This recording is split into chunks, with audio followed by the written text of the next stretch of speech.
If you want to become a supporter of Boss Rush, you can head on over to patreon.com/Boss Network. For as little as $1 a month, you gain early access to Expansion Pass and Gamescast, audio versions of spoiler casts and interviews, and more perks at the tier that's right for you. You can even follow us for free and gain all of our main shows on one feed. If you can't support us financially, no big deal. You can head on over to youtube.com/Boss Network or bossrush.net for more great content.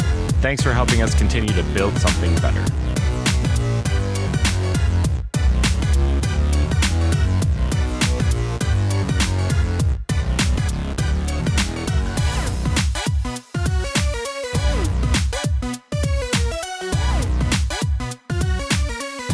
Hello, everybody. Welcome back to the Boss Rush Podcast, a great place to play games and be better. I'm one of your hosts, Corey Dirrig, and alongside me, as always, is the PC muscle race himself, LeRon Dawkins.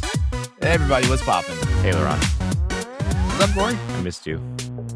Missed you too, man. Yeah. It's not like we weren't up at like 1 o'clock in the morning talking to each other. Well, you were trying to talk to me at 1 o'clock in the morning. Yeah. You up? Hey, LeRon, you up? I was not up. I needed a realistic perspective on something, unlike from our third chair tonight. The enlightened and excited, that retro code Eddie V. Hello, everybody. I thought you was gonna say the acquired taste one. The acquired taste one. No. Let's not open that can of worms tonight. Let's not do that. No. But hello, everybody. I'm so glad to be on. Hi, Corey. Hi, LeRon. Thank you guys for having me. Yeah, it's good to see you. Good to How see was you too. How was NPB 500? Oh, it was amazing. It was fine. I just spent 3 hours. It was Ed, awesome. But By the way, brother. By the way, dude. We don't need any more Mario makers. A Zelda maker needs to be coming down the pipe. But I think we. You said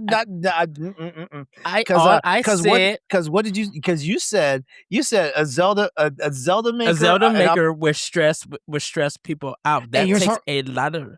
You're saying the last two Mario makers didn't stress people out? No, because people were making levels and sending them out. You was easily able to see so many Mario levels. How do you make a Zelda dungeon that is going to be up to standards or surpass Nintendo Zelda dungeons? But and also you're acting like that's a hard feat. Like I know 5-year-olds who have better imaginations than Shigeru Miyamoto. Yeah, but you got to add puzzles also. And going back and forth. So learn how to make puzzles. Wait, are you acting like the people who play video games are not that ingenuitive that they can't design their own video game? No. Some people still need strategy guys to get through some of these dungeons. Me. Yeah, I mean, what's the big deal about that? Okay, and you've got some people who all they want to do is play the game. You've got other people that they want to write and create and develop the game. Mm-hmm. Mm-hmm. Yeah. Mm-hmm. Or I feel like what you said that night was very unrealistic and also very inflammatory. I bet you Mario Maker 3 would sell more than a Zelda Maker. I'm sure it would because it's Mario.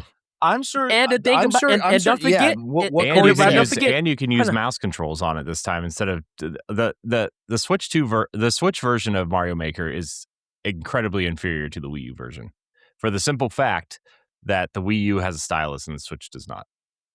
Yeah, and you can see what you're building on the tablet while you're looking at it on the screen in real time. Didn't PlayStation had 3D Dot Hero? Wasn't that like a? I don't know. It was just like a Minecraft ripoff Zelda game. It wasn't a builder. Yeah, I don't recall. No, the only builder is that game that Apogee was putting out. Maker. What's that RPG game? Maker? RPG Maker it started off as a PC game. They eventually made its way to PS2. I know there was one that I played at PAX. The East. The what's it called? Questmaster? Maybe? I think so, yeah. Dungeon? It was like a top-down one. Yeah, and it was like you can make your own dungeons and share them, but there was also like a game component to it. Because that was like the last game before Cam got let go from there. That's what he was promoting. Yeah. Good friend Cam Hopkins, shout out Cam Final Mix. Go check him out. Yeah. Because that was when you was able to also co-op mm-hmm. and everything. Yeah. Yeah. I think I played it with Pat actually at PAX. One of them PAXs we went to.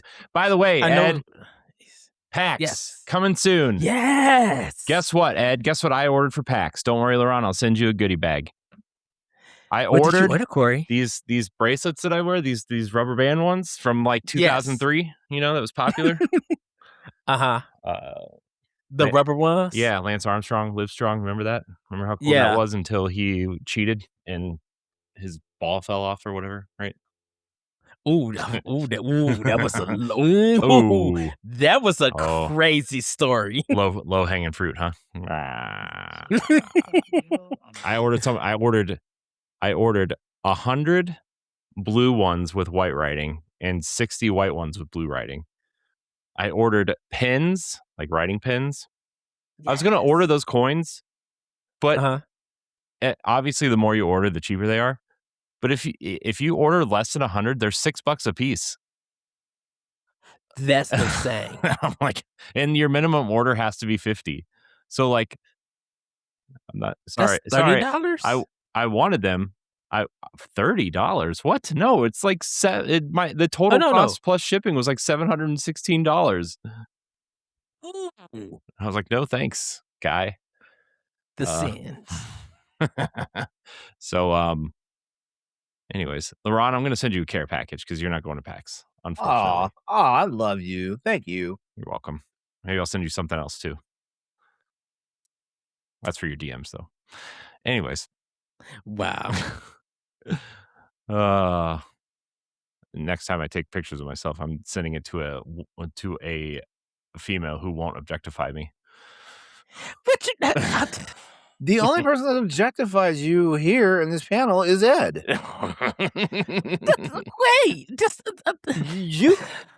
Corey, you know what, Corey, you're having a great week because I normally objectify you every single time I see and talk to you, and I've been very copacetic. I know people feel a certain way about these two people, but just stick with me for a second. Have you ever seen that TikTok or that Instagram reel of Theo Vaughn talking to Joe Rogan about he's like, you ever having a bad day and you just sit next to a gay guy and let him flirt with you a little bit to make yourself feel better? I don't know. I feel like Joe Rogan doesn't take flattery from gay people pretty well. I think he does. I just think that clip is funny. It's funny because like Joe Rogan started his career as a comedian and stuff like that, and I just feel like the Joe Rogan. I don't know. I feel like he started his career feeding people bugs or something on MTV. Right, Fear Factor. Wait, no. Because before he was the host of Fear Factor, he was on a show Newsroom. I don't remember that. I think it was Newsroom. Hold on, was it at CBS? That was NBC, actually. I don't know anything. Oh, anymore. Newsroom. Oh, News Radio. Yeah. I was thinking of Murphy Brown. Yeah, News Radio. He was a regular on the cast from 95 to 99, and then he was on Fear Factor. And then he did UFC. Was he doing both UFC and Fear Factor? He was doing Fear Factor, and then when Fear Factor canceled, he moved to UFC. Okay, and I think that's when he got really kind of popular in a sense. And then whatever he is now to people. I mean, he's rich. Spotify made him rich, so yeah, $250 million to sign a contract for his podcast. Somebody on here be controversial so we can get $250 million. So wait, you're saying you surround yourself with queers to make yourself feel better? Look, I've never look at my friend group and I feel great. So look, your mom does not like it. I know that much. That's a whole conversation. Let's not open that bag of worms right now. I got therapy tomorrow. I guarantee you, someone just heard me say your mom, and they already thought I was the most insensitive person in the world. That's fine. Then they're new because they haven't been listening long. Yes. Look, I goodness, I don't know. I can't even defend myself. Yes, I did say one particular thing, but I've never. No, you sent me the thirsty emoji. That's what you sent me. The red face with the tongue out. Oh, I sent it snap. to, I did. I told wait. Was it the emoji or was it the animated GIF of No, he's right. Stitch licking the glass? You know what? He's right. I am right. But because I did say when did you take the first one? Because it's super hot, and then I put the hot emoji with the tongue out. Yeah, and then I told you to don't. But I told you to stop being gay. Because I'm a terrible human being. It's fine. What did I hold on? What did I say? I said all my friends are hotties. Let me calm down. LOL. Here we go. Like, wow, we talked that much today. I had to scroll all the way up. I know. LeRon actually said words today. Okay, that's not a bad picture. Brooding, serious, and mysterious. And then I gave my opinion on which of the 4 edits that he may want to consider using. Mm-hmm. Then I said Temu called. They wanted their dollar store reacher back. Yeah, I was like, that's a good looking picture, and the homos and hoes will pay attention to it. Yes, I haven't posted it yet though. I'm too scared. Why are you scared? Because I don't post stuff like that. Don't make me at you on Twitter with this photo. I mean, you can if you want. Might be better coming from you than from me. I guarantee you. Then I'm gonna have everybody like, "Hey, who's your friend?" I was like, "You see him every week with me on Wednesday nights on the podcast. That's my friend." I mean, that's my bestie. Hey, man. I've lost 15 pounds so far. We're all my insecure. journey to PAX. We're all insecure. Like, I get people that hit on me all the time, and I'm like, "Are you talking to me?" I'm insecure with my friends when they don't text me back. I feel like they're mad at me. That's all my friends. Hey, me too. Look, me too. I respond. We know, Ed. Yeah, you respond a little too fast. It's almost like you have your phone in your hand 24/7. I do actually, in a sense, because I have to have. It's like all the important people. It's like everybody, like when you have your emergency contacts on your phone and you have your phone on Do Not Disturb and only a select few get through. And they get through. Yeah. Where his emergency contacts? where his emergency something? Well, I mean, like I told Corey, I just like, dude, if anything happens, I'm dipping off somewhere at my job to like get on the text, get on the call, whatever. Okay. I mean, that's the kind of friend I'm glad I sat here and listened to it for a second. What's up, chat? What? Chat's here. Yeah, chat is here. Chat's thirsty. Good to see everybody. Hello, everybody. Yes, thank you, thank you, Sidanzi. Those pictures Corey took were very pretty. I'm not gonna get the hot sweaty face about that, but yeah, I feel pretty. Not in public. I saw your DMs. That's fine. What? Wow. Wait, are you talking to me? Talking to everybody. We have a show to run. Do we? Yes, we do. Yes, we do. We do. Switch over to OnlyFans. We're going to be talking about. No, I'm just kidding. No. Hey, I've got $3.99 special right now. Yeah, 2 for 1. Is that how that works? No, 2 for 1. No. I'm not giving it all away. Come on now. No, not the tokens. Us. Wow. Hey Ed.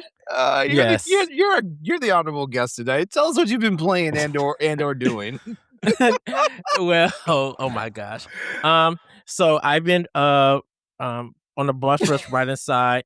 I've been getting interviews, doing my PAX interviews because I still got a lot. But I am about to one of my mentors was going to be about Sony's physical and how I support them. Not Sony physicals, Sony going digital and how I support them.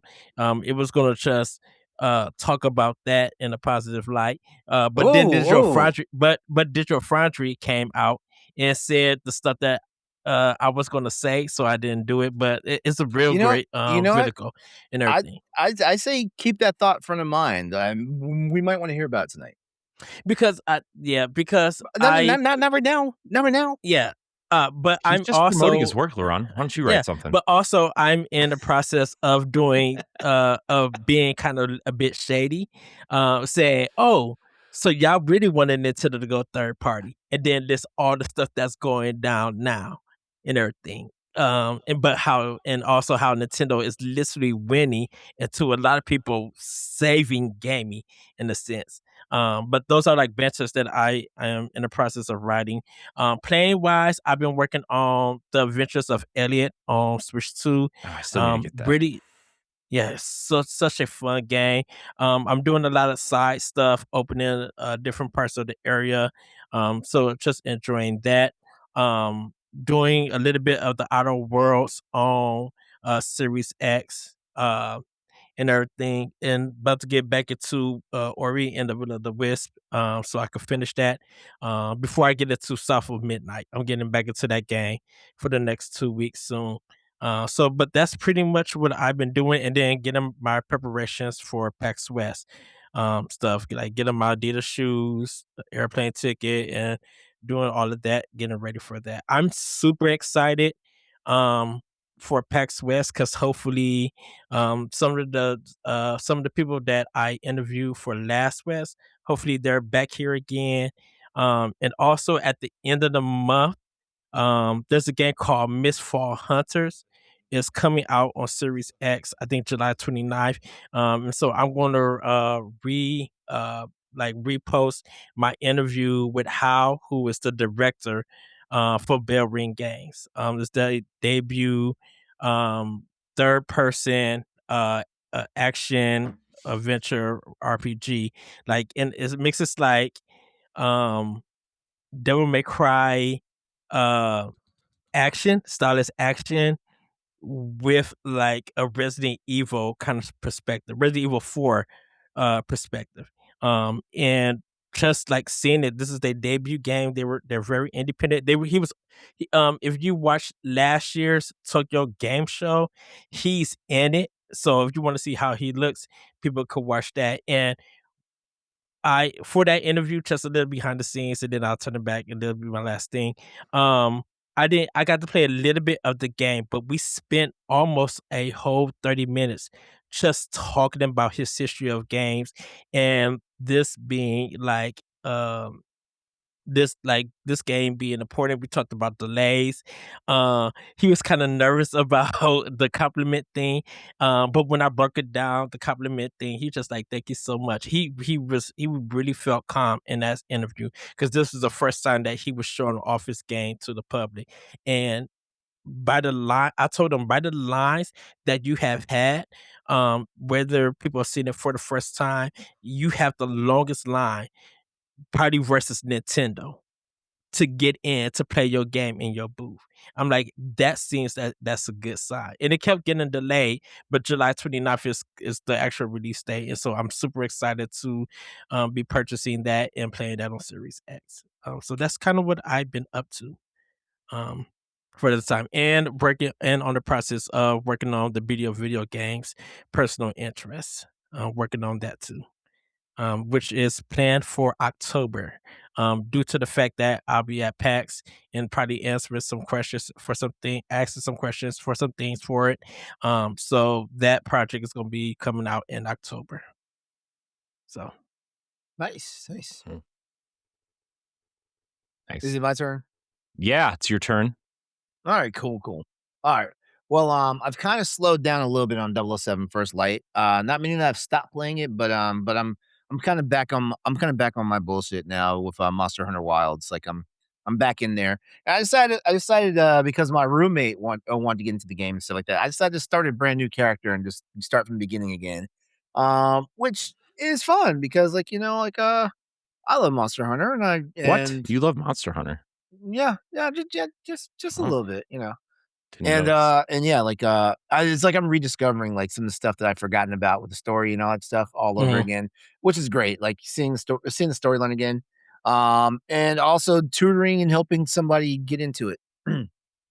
But my highlight for the last week since our last show is I watched the new movie Obsession. And basically, I'm not sure. Like you guys may or may not have seen previous horror, but basically, it's about this. It's about this guy. Like he really likes this woman, and he makes this wish with one of those like cursed objects.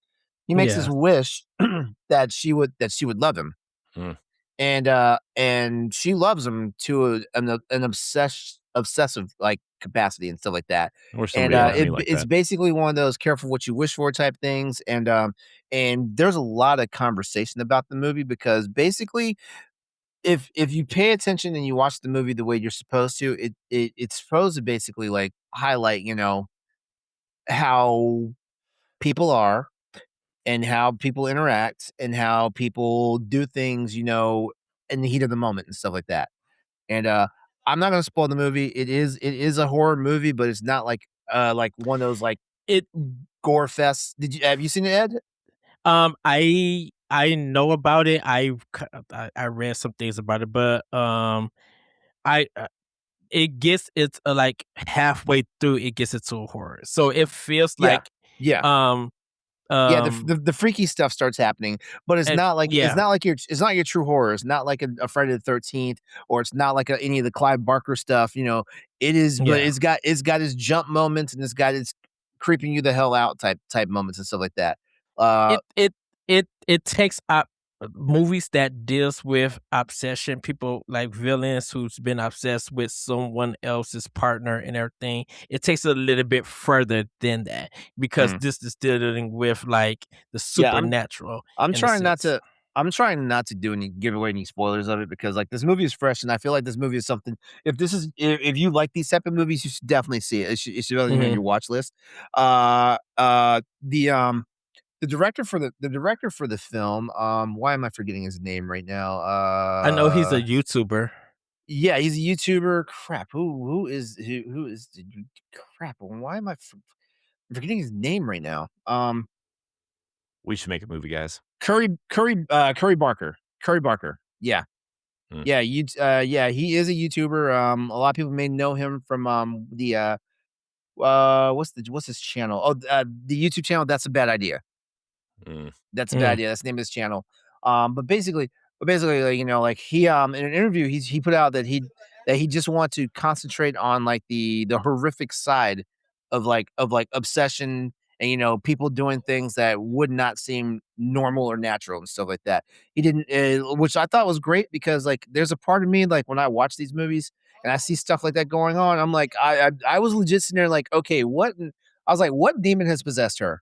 I was literally thinking that, like I like that they never got into that because I feel like, and honestly, after hearing what Curry Barker had to say about that and how he directed the film, I feel like yeah, if we went down that road of trying to figure out what demon or whatever it was that was possessing her to be like this, it would have detracted from the overall story of the movie.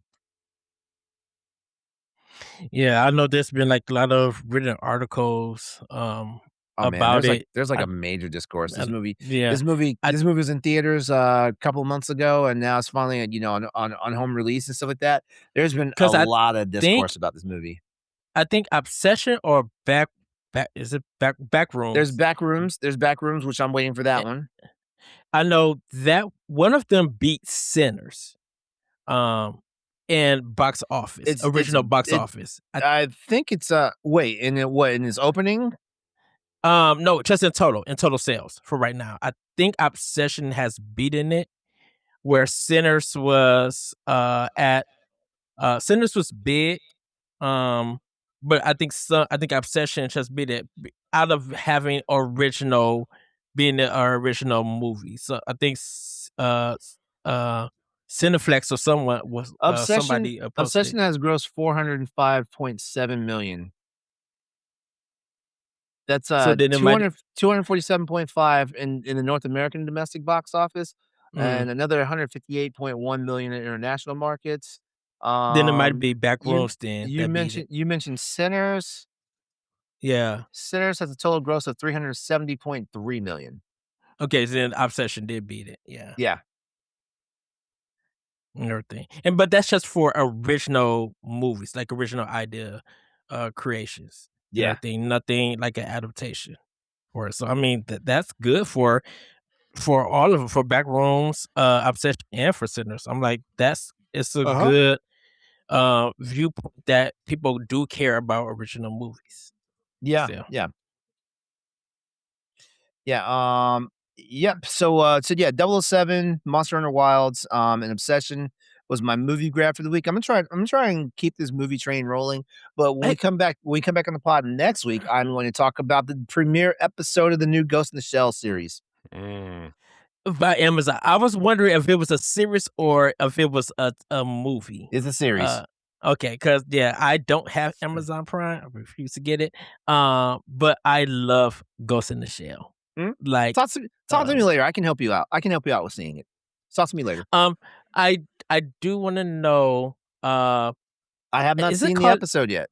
No, not about that. Have you seen a movie called Let Them Die? It was black girl. Not yet. It's on my Zazie Beetz is in it. It's on my list. Because I was wondering if it was out like to buy or anything. Because I think it's just on digital. Okay, because it looks bunkers and it looks right off my alley of action, violent movies like Crank and stuff like that. Like, I love to see that, and I still need to go see that martial art film that came out a few weeks ago. Let Them Die does not have a physical release yet. It's just digital. Availability, you can buy the standard or physical. Oh, there's a physical copy. Okay, but you have to go to Amazon. You have to go to Amazon for it. Oh, wait, that's not right. Let Them Die. This is 2025. Did it come out this year or last year? I thought it came out in March. It might have came out because that's with the black girl. She broke out of jail and stuff. That's how. Yeah. I know you're talking about. It's got Zazie Beetz in it. Yeah. Because it came and went out of the theater, and when it came, I was at PAX East. I remember, so I didn't get to see it. Okay, like the internet is being really vague right now. I cannot tell you for sure if it's out. I could check it, but then again, given that it's the Amazon release, there's a good possibility that it's probably just digital. I could check it. I could look for it. But yeah. All right. Yep. That's all for me. Well, as for me, I've been playing Star Fox. I'm being distracted. Who's yelling? Can you give us a little gain? Who's yelling? Oh, that was my mom's on the phone, probably. What, LeRon? I can barely hear you. What do you mean you can barely hear me? Ed, can you hear him? I can hear him. I can hear Corey fine. Maybe you need to turn your headphones up because it definitely sounds like Corey's like, like this loud. No, I can hear him fine, like full normal. Okay, fine. It's Chat, fine. can you hear me? Am I loud enough? It's fine. Do I need to scream? It's fine. I'll figure it out. I'll figure it out. I just want to talk to Corey. Jeez. I've been playing Star Fox, more Star Fox. It's just fun. I have been working on a lot of PAX stuff, honestly. I played a little bit of Xenoblade Chronicles, but not enough to talk about, really. I'm just kind of running around that town, talking to everybody to make sure I don't miss anything, because my RPG OCD will kick in. And but that's really it. I haven't really been doing a whole lot. I've been working so much lately that I just want to cry. But I am almost ahead now. I was caught up, but now I'm almost ahead. So, it's good for me. Yay. I'm trying to get really ahead, so when I do go to PAX, I don't have to work while I'm there. Because the last couple of times I went, I had to work while I was there, and I don't want to do that this time. So, nothing interesting to report though. So, yeah, that's it. All right, that's it. Nothing cool. Sorry, everybody. Okay. I'm boring this week, but it's fine. All good. Yeah. All good. I did create a stat sheet for us though. Man, Our numbers sure jumped up way high the last 90 days or so. Not to toot our own horn, but we're getting out there. Yay! I'm happy to hear that. Yeah. LeRon's commenting on all of our TikTok videos. You can follow us on TikTok now, by the way. Oh, you know what? I've been trying to have like conversations with the people who are making the comments in our TikToks. But I don't know. Like people just want to like do a hit and run basically. Shocking. And not have a conversation. I'm like, listen, I'm like, if we're getting something wrong, let us know. Who's wrong? What were we? Oh, it's because we record on Wednesdays and the episode doesn't come out till Mondays. And then the clips come out after the episode because you don't put them out before the episode. That doesn't make sense. Right. All the stuff that happened at Xbox and PlayStation was outdated by the time our clips were out. I literally had to put it out there. I was like, hey, we recorded this. Actually, it was about the Grand Theft Auto 6 thing. Oh, right. It was Grand Theft Auto 6 because somebody was because we didn't, at the time that we recorded, it had not been speculated whether or not that GTA Online was going to be ready for the launch. There was no word about that at the time they were recorded. Literally the next day, like word came out from Rockstar that GTA 6 will not include online at launch. Isn't it somewhere we put that, like, if you do the free trial of GTA Online for GTA 6, that's when they're gonna start charging you for it? What are you talking about? Then they say GTA Online is gonna come. I guess, I don't know. I think it's the collector's edition or something.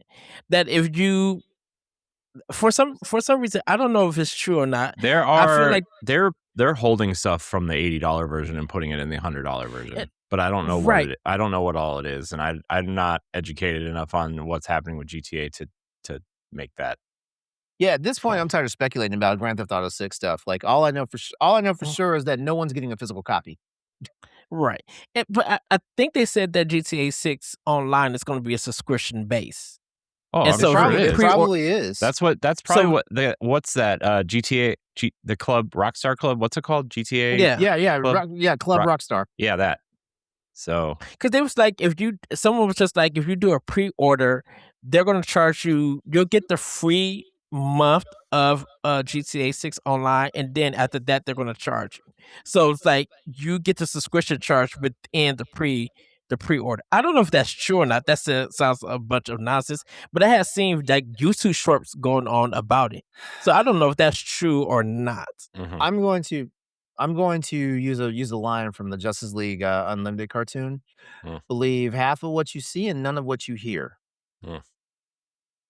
Well, I already have a feeling that, this is giving me cyberpunk feelings, and I'm not trusting this game at all. What do you mean? Ed doesn't like GTA, everybody. No. Ed doesn't like Rockstar. Hater.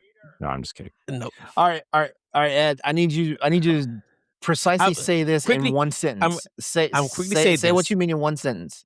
When Cyberpunk showed a whole bunch of CGI clips until the full game came out. Stop. Hold on. It wasn't CGI. It was running on PC.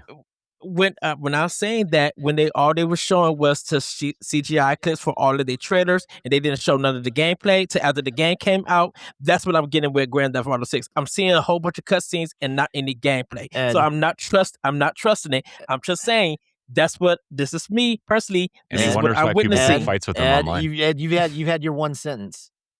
What I'm gonna say is might be shocking to the internet. As the resident PC gamer here for Boss Rush, everything that we saw in every preview build, in every first review, every copy was all in engine. Everything, and everything that we saw. There's a lot of people. I can't say I'm one of them, but there's a lot of people out there that said that basically 90% that we saw before the game actually launched. So all the promo material and all that stuff, all that stuff was there in the game. And that's kind of how I'm feeling with Grand Theft Auto 6 because all I'm seeing is cutscenes in engine, computerized, doesn't matter. Because they I'm want not you to see seeing how no good. action. They want you to see how good the game But looks. I'm just saying that's what I'm getting just from seeing previews. Until I see some actually mixed in gameplay into it, I'm getting just these cyberpunk feelings. That's all I'm getting. This is a Look at this personal bag thing of worms to you me. opened here, LeRon. This is a personal thing to me. I just asked him to give me one sentence, and He doesn't stop at one sentence. Have you ever remember when we told him to pick 3 games to be excited for, and he named off every game that year? Remember that? Wait, what now? What? Oh, so no, Ed, you had your turn. No, Ed, you had your turn. Okay. Nope. You had your turn. I had my turn. Yeah, Corey, you're right. Yeah. I don't know what's going on anymore. I just work here. He made me stay. No Grand Theft Auto has disappointed since Vice City. No Grand Theft Auto has disappointed people at launch since Vice City. And I say since Vice City because guess what? Vice City was definitely a runaway hit. If GTA 3 before it wasn't a runaway hit and San Andreas wasn't, Vice City definitely was a runaway hit. I'm going to leave that question right alone. Good. You know what we are going to talk about? I'm happy for that. Stuff. LeRon, what's on the DL? It's time for On the Download, which is Boss Rush's weekly segment showcasing new and upcoming games coming out across gaming platforms worldwide that we at the Boss Rush Network feel are noteworthy. So let's get this started. What we got going on for July 13th through the 19th? It's not that big of a release week, but we do have a good number of games to go and talk to you about today. Starting off on July the 14th with Detopia coming to Switch 2, PC, PlayStation 5, and the Xbox Series X. Step into a future shaped by AI-crafted happiness and a calm, thoughtful puzzle adventure. As the newest residential facilitator at Detopia, you'll solve clever logic challenges, keep the community running, and meet residents whose bright personalities hide real struggles. But when the problem shifts from mechanical to human, your choices begin to ripple outward. In a world built for comfort, you're left to wonder, how do you protect others, shape their future, and discover your own purpose within a manufactured utopia? Also on the 14th, we have Hellclock coming to PS5 and Xbox Series X. In Hellclock, you're in the 19th century Badlands of Canudos, and you rose. Wait, in the 19th century Badlands, Canudos rose as a refuge for thousands until the New Republic crushed it. Wow, this is just the weirdest description. You play as Paju. I know I just mispronounced that. That's a fine. warrior who won his freedom from in battle, now fighting to reclaim the soul of the counselor, his mentor, and the community's spiritual guide. The counselor. Each descent wraps time and strengthens your powers as you confront the growing horrors that severed the counselor's head and imprisoned his soul. Wow. Jeez. Wow. What's going on there?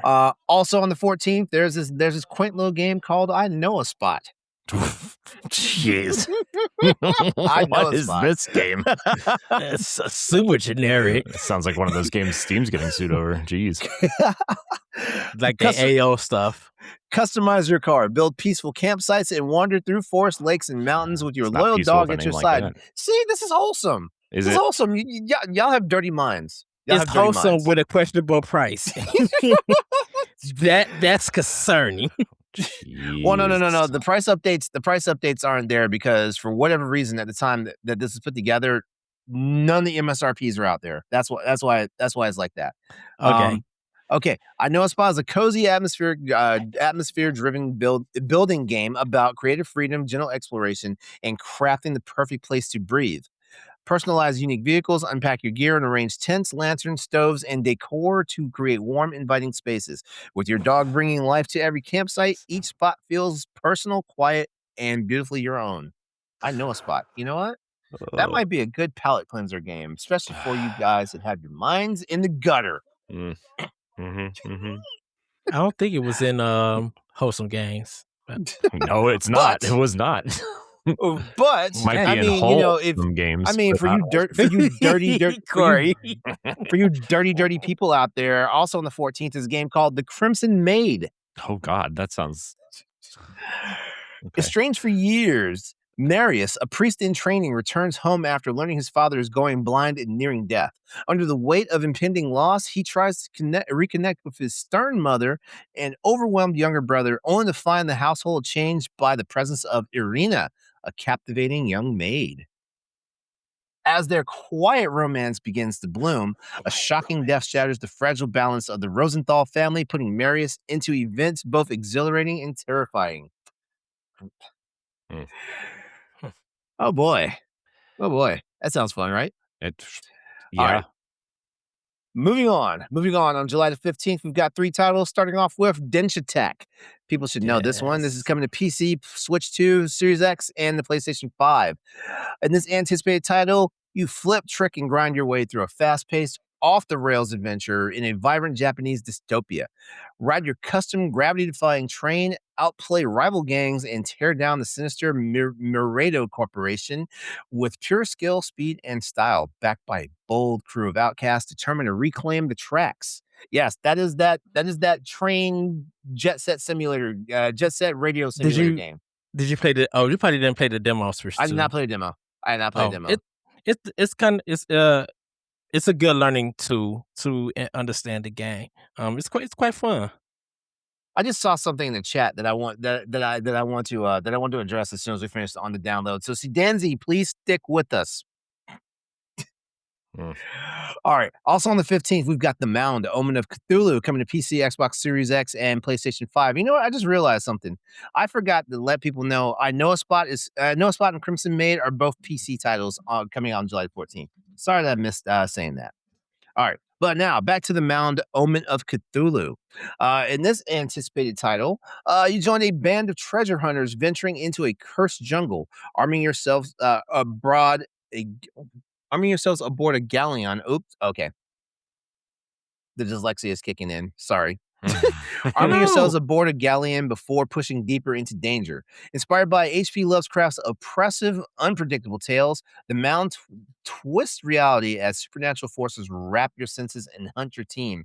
Communication becomes your lifeline as paranoia rises, hallucinations intensify, and one wrong move can doom the mission before you reach the legendary underground world rumored to hold unimaginable riches. Get ready. It's a Cthulhu game, so you already know it's going to screw with your emotions, so just get ready. All right. Next up on the 15th, we have What Surrounds Us, coming to PC. In this game, you're going to wander through an abstract, colorful ecosystem where every creature has its own rhythms, needs, and mysteries. To move forward, you'll learn how they behave, how to help them, and what's unsettling their fragile habitat. Explore at your own pace, solve the creature's problems, and slowly piece together what's thrown this vibrant world out of balance, restoring harmony one gentle discovery at a time. All right. And we've got one more day of releases for the coming week. On the 16th of July, we have Moss, the Forgotten Relic. Everybody knows that game. Can't wait. It's coming to Switch 2, PC, PS5, Xbox Series X, and Xbox One. I'm so happy I didn't spend $500 on a PSVR for that game. Exactly. Right. Exactly. The highly anticipated Moss, the Forgotten Relic is an emotional and atmospheric adventure told within the living storybook of myth and ancient magic. Got a tiny yet determined hero through a fallen kingdom, solving environmental puzzles and forging a journey of courage and connection. This definitive edition brings together the beloved Moss and Moss Book 2, beautifully enhanced and reimagined for its debut, not just on the PC, but also across the various platforms I mentioned earlier. I will say one thing about Moss is that everybody, all the trailers, both of them for both games, everybody really enjoyed it and loved those games. And I heard it got good ratings on PSVR when they came. But yeah, Moss was like one good highlight every time they showed at the Summer Gamer Fest. All right. Yeah, it was good. The only problem is I never got a chance to play it. I saw people's reviews of it and stuff like that, but I never got a chance to play it because I don't do VR. Exactly. Who does? Yeah. All right. We got 2 more titles here to talk about. The first one on July 16th is Cold Step Begins for for Switch 2, and PC. Led by dice and ruled by cards, Cold Step blends board game strategy with card-driven battles in a cult classic system where luck and tactics collide. A decade later, a new tale begins in Bavroshka, a god-made continent centered around the Royal Sept Academy, where students learn to wield ancient stone tablets called culds. Kimura, a recent transfer, proves his talent quickly and joins the Royal Scepter Guard, just as conflicts threatening the continent awaken the true power within him. Um, I can't remember, but Cold Sept. How many games has been in the Cold Sept series? I can't remember. Has it? It's been at least 2, right? And they were I more think like. it's Go ahead. PS2. I Mhm. think it's 1 or PS2. It 'Cause may it have was been like- PS1 It was because like it an was action Atlas, RPG. right? Yeah, it was an action RPG. Am I right? I think so. Oh, it might have been a strategy game because it was developed and published by Atlas, Yeah. I believe. Yeah. I think there's multiple in Japan. I don't think there's a lot here because I remember I Mhm. know during that time Atlas games were still niche until like Persona 3 ish era. So I think it's about 4 or 5 games, Mhm. but I think we didn't get a lot from the ones that's in Japan, and Okay. everything. Yeah, Because I know I Kosep had know them. the name sounds so familiar, but I never played. I never played the original one when it was released, when or wherever it was released at. But the name sounded so familiar. Yeah, it's PS1 or PS2. And it's between those era that the series started coming out here in America. Mhm. Yeah. All right, and our final game to mention on the download this week is Power Wash Simulator 2, the Star Wars pack, coming to PC, PS5, Switch 2, and the Xbox Series X. Set during the events of the original Star Wars trilogy, you play as POW2. I like it. A Class 5 cleaning droid whose simple assignment spirals into doing the Empire's dirty work before clearing the way for the Rebel Alliance. In this tale where rebellions run on hope and a little soap, your humble droid becomes an unlikely force in the galactic struggle. I finished Power Wash Simulator 2. Very fun game. Just the base version or Yeah, the main game. I Oh, finished you on didn't Switch pick up 2. you didn't pick up the Final Fantasy edition? Not yet. I think I'm gonna wait till all the DLC come out because usually they'll do like kind of like an all-star all-star pack where they have all the DLCs together and you can just buy them for one price. So that's Right. the one that I'm just waiting for. Because I think this one, I think they only got like five things to clean in it, but they're like huge and everything. And Well, so they're the that ships, cleaning, I think, right? That's what you clean in the Star Wars pack, the ships. yeah, the ships. So it may take you 2 or 3 days to do the ships or how to do the cleaning, but that depends on where you're at in the game, what equipment that you have, and the time you are allowed to play that game and stuff. So, but yeah, I'm just waiting for like a full pack of all the DLC. All right. Well, that's everything for our on the download for this week. Honestly, out of all these games that I mentioned tonight, I feel like I Know a Spot is the game for me. Sure you do. I mean, I know I've told a few people in real life, hey, I know a spot. I mean, The grocery store? oh my gosh, Oh. jeez. I mean, Moss. It's Moss for me. I think Moss. Moss is too whimsy for me. I'm sorry. I've been wanting to play it since PSVR, and I just don't want to buy a PSVR for it. So, Dense Attack for me and Moss, and everything. I love platforming. I like 3D platformers, and Moss looks like it's a cool, relaxing game.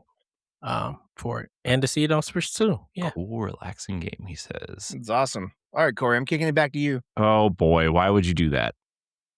All right, so here's the thing, everybody. Xbox, we've heard of them. They seem to just keep finding new ways to make people upset. They've been undergoing a lot of changes, laid off a bunch of people, sold a bunch of teams. And this is since last week that we talked about it. So we're going to talk about it again. Yeah, because we've had more developments. I know. That's what I'm saying. So we're going to keep talking about it. Xbox is undergoing the largest restructuring in its history, with CEO Asha Sharma confirming over 3,200 layoffs and the divestment of 5 studios, including Double Fine, Compulsion Games, Ninja Theory, Undead Labs, and Arcane. Although Arcane is still, they might be merging with Machine Games instead, but that's unconfirmed. The company stated that its business had become, quote, overextended with rising costs, declining margins, and slower than expected growth from Game Pass and its expanded studio portfolio. As part of the reset, Double Fine and Compulsion have regained their independence, retaining their IP and catalogs, while Ninja Theory and Undead Labs are being sold to an undisclosed buyer. Arcane is being legally required to is beginning a legally required consultation process in France to explore its exit. The layoffs have also hit long tenured leadership and technical teams. Kevin LaChapelle, a 37-year Microsoft veteran who led Xbox's backwards compatibility program and later its cloud gaming initiative, confirmed he was laid off. His departure follows reports that Xbox Game Pass has lost millions of users since 2024 and comes amid broader cuts across Activision, Bethesda, Blizzard, King, Mojang, and Xbox Game Studios. Among the most severe impacts of those was Obsidian and id Software. Obsidian reportedly lost 60 to 70 developers across disciplines, including long-serving artists and writers. The studio also canceled Avowed 2 to redirect resources towards a new Fallout project, aligning with Bethesda's pivot to focus on its biggest franchises: Fallout, Elder Scrolls, Doom, Quake, and Wolfenstein. id Software's situation is even more dramatic. Reports indicate that most of its coders were laid off, with Warren filings confirming 136 job losses, effectively shrinking the iconic technology-driven studio to, quote, support team size. Former id developers described the cuts as, quote, brutal, wiping out decades of institutional knowledge and gutting the engine team behind id Tech. Despite the turmoil, several studios expressed gratitude for the manner of their separation. Double Fine and Compulsion publicly thanked Xbox for allowing them to leave with their IP intact, calling it, quote, an outcome that preserves our history, end quote. Both studios emphasized the excitement about returning to independent development and continuing their distinctive creative identities. IO Interactive also confirmed it will continue developing Project Fantasy independently after ending its funding partnership with Microsoft. The studio regained full ownership of the IP and announced internal restructuring, including the closure of its Istanbul office to ensure long-term stability as one of the few remaining fully independent AAA developers. IO stated it remains committed to Project Fantasy and its other core titles despite industry-wide upheaval. Oh, it's a lot. There's a lot to take in. So let's start at the beginning. Okay. LeRon, we talked about this last week. Mm-hmm. This is actually the clip that went out today on social media, by the way, oddly enough. Asha Sharma is being incredibly aggressive in restructuring the Xbox brand to make it lean, mean, efficient, and focusing on its most profitable franchises, or what they think will be its most profitable franchises. She admitted Game Pass failed. It is a failure. They lost 50% or 40% of their subscribers after the price got raised to $30. The games weren't coming out fast enough, and they decided to go multi-platform, which killed that platform, right? She has a big job to do, and this, unfortunately, from a business perspective, this is what has to happen. You have to cut the studios that don't make you money. I will give her credit for letting them go independent instead of closing them down outright. I have to give her credit for letting them leave with their IP, because there are some incredibly important IP in those portfolios, right? Psychonauts for Double Fine, Hellblade for Ninja Theory, obviously. Compulsion. Wait, Ninja Theory is going to keep Hellblade? Mm-hmm. They're going to keep that? I didn't read that. I didn't read that. Yep. Yeah, all the 4 studios that's everything. now independent, Mm-hmm. they got to keep their IPs. Yep. Okay, that's good because I guess before we put this show together, like there was a question about certain ones. Like I really feel sorry for Compulsion Games. Why? I mean, because they got so much notoriety for South of Midnight. Yeah. South of Midnight. Yeah. You know, actually, I loved their acceptance speech that they had at the Game Awards for winning for their win and stuff like that. And I was like, and I remember saying, I was like, man, I hope these people go far. Mhm. Now look at it. South of Midnight has been getting so much love on Switch 2. Like so many people been posting more about that game for Switch 2 than its original release on Xbox. Because for some unknown reason, it was there was just so much discourse of it on Xbox. But now that the game was out on Switch 2, people are just loving it, and they've been showing off the game and recommending people pick up this game. Like there's been so many recommendations for South of Midnight on Switch 2. I think that Compulsion has a lot of interesting ideas. I think South of Midnight is interesting. I thought Contrast, when that came to PS4, that was like one of the first PS Plus games on PS4. It was weird, but it was interesting. We Happy Few had a lot of interesting ideas until they made it a survival game and not a Bioshock-y looking game, which I think everybody wanted it to be, and then they tried to pivot and it just didn't work out. Yeah.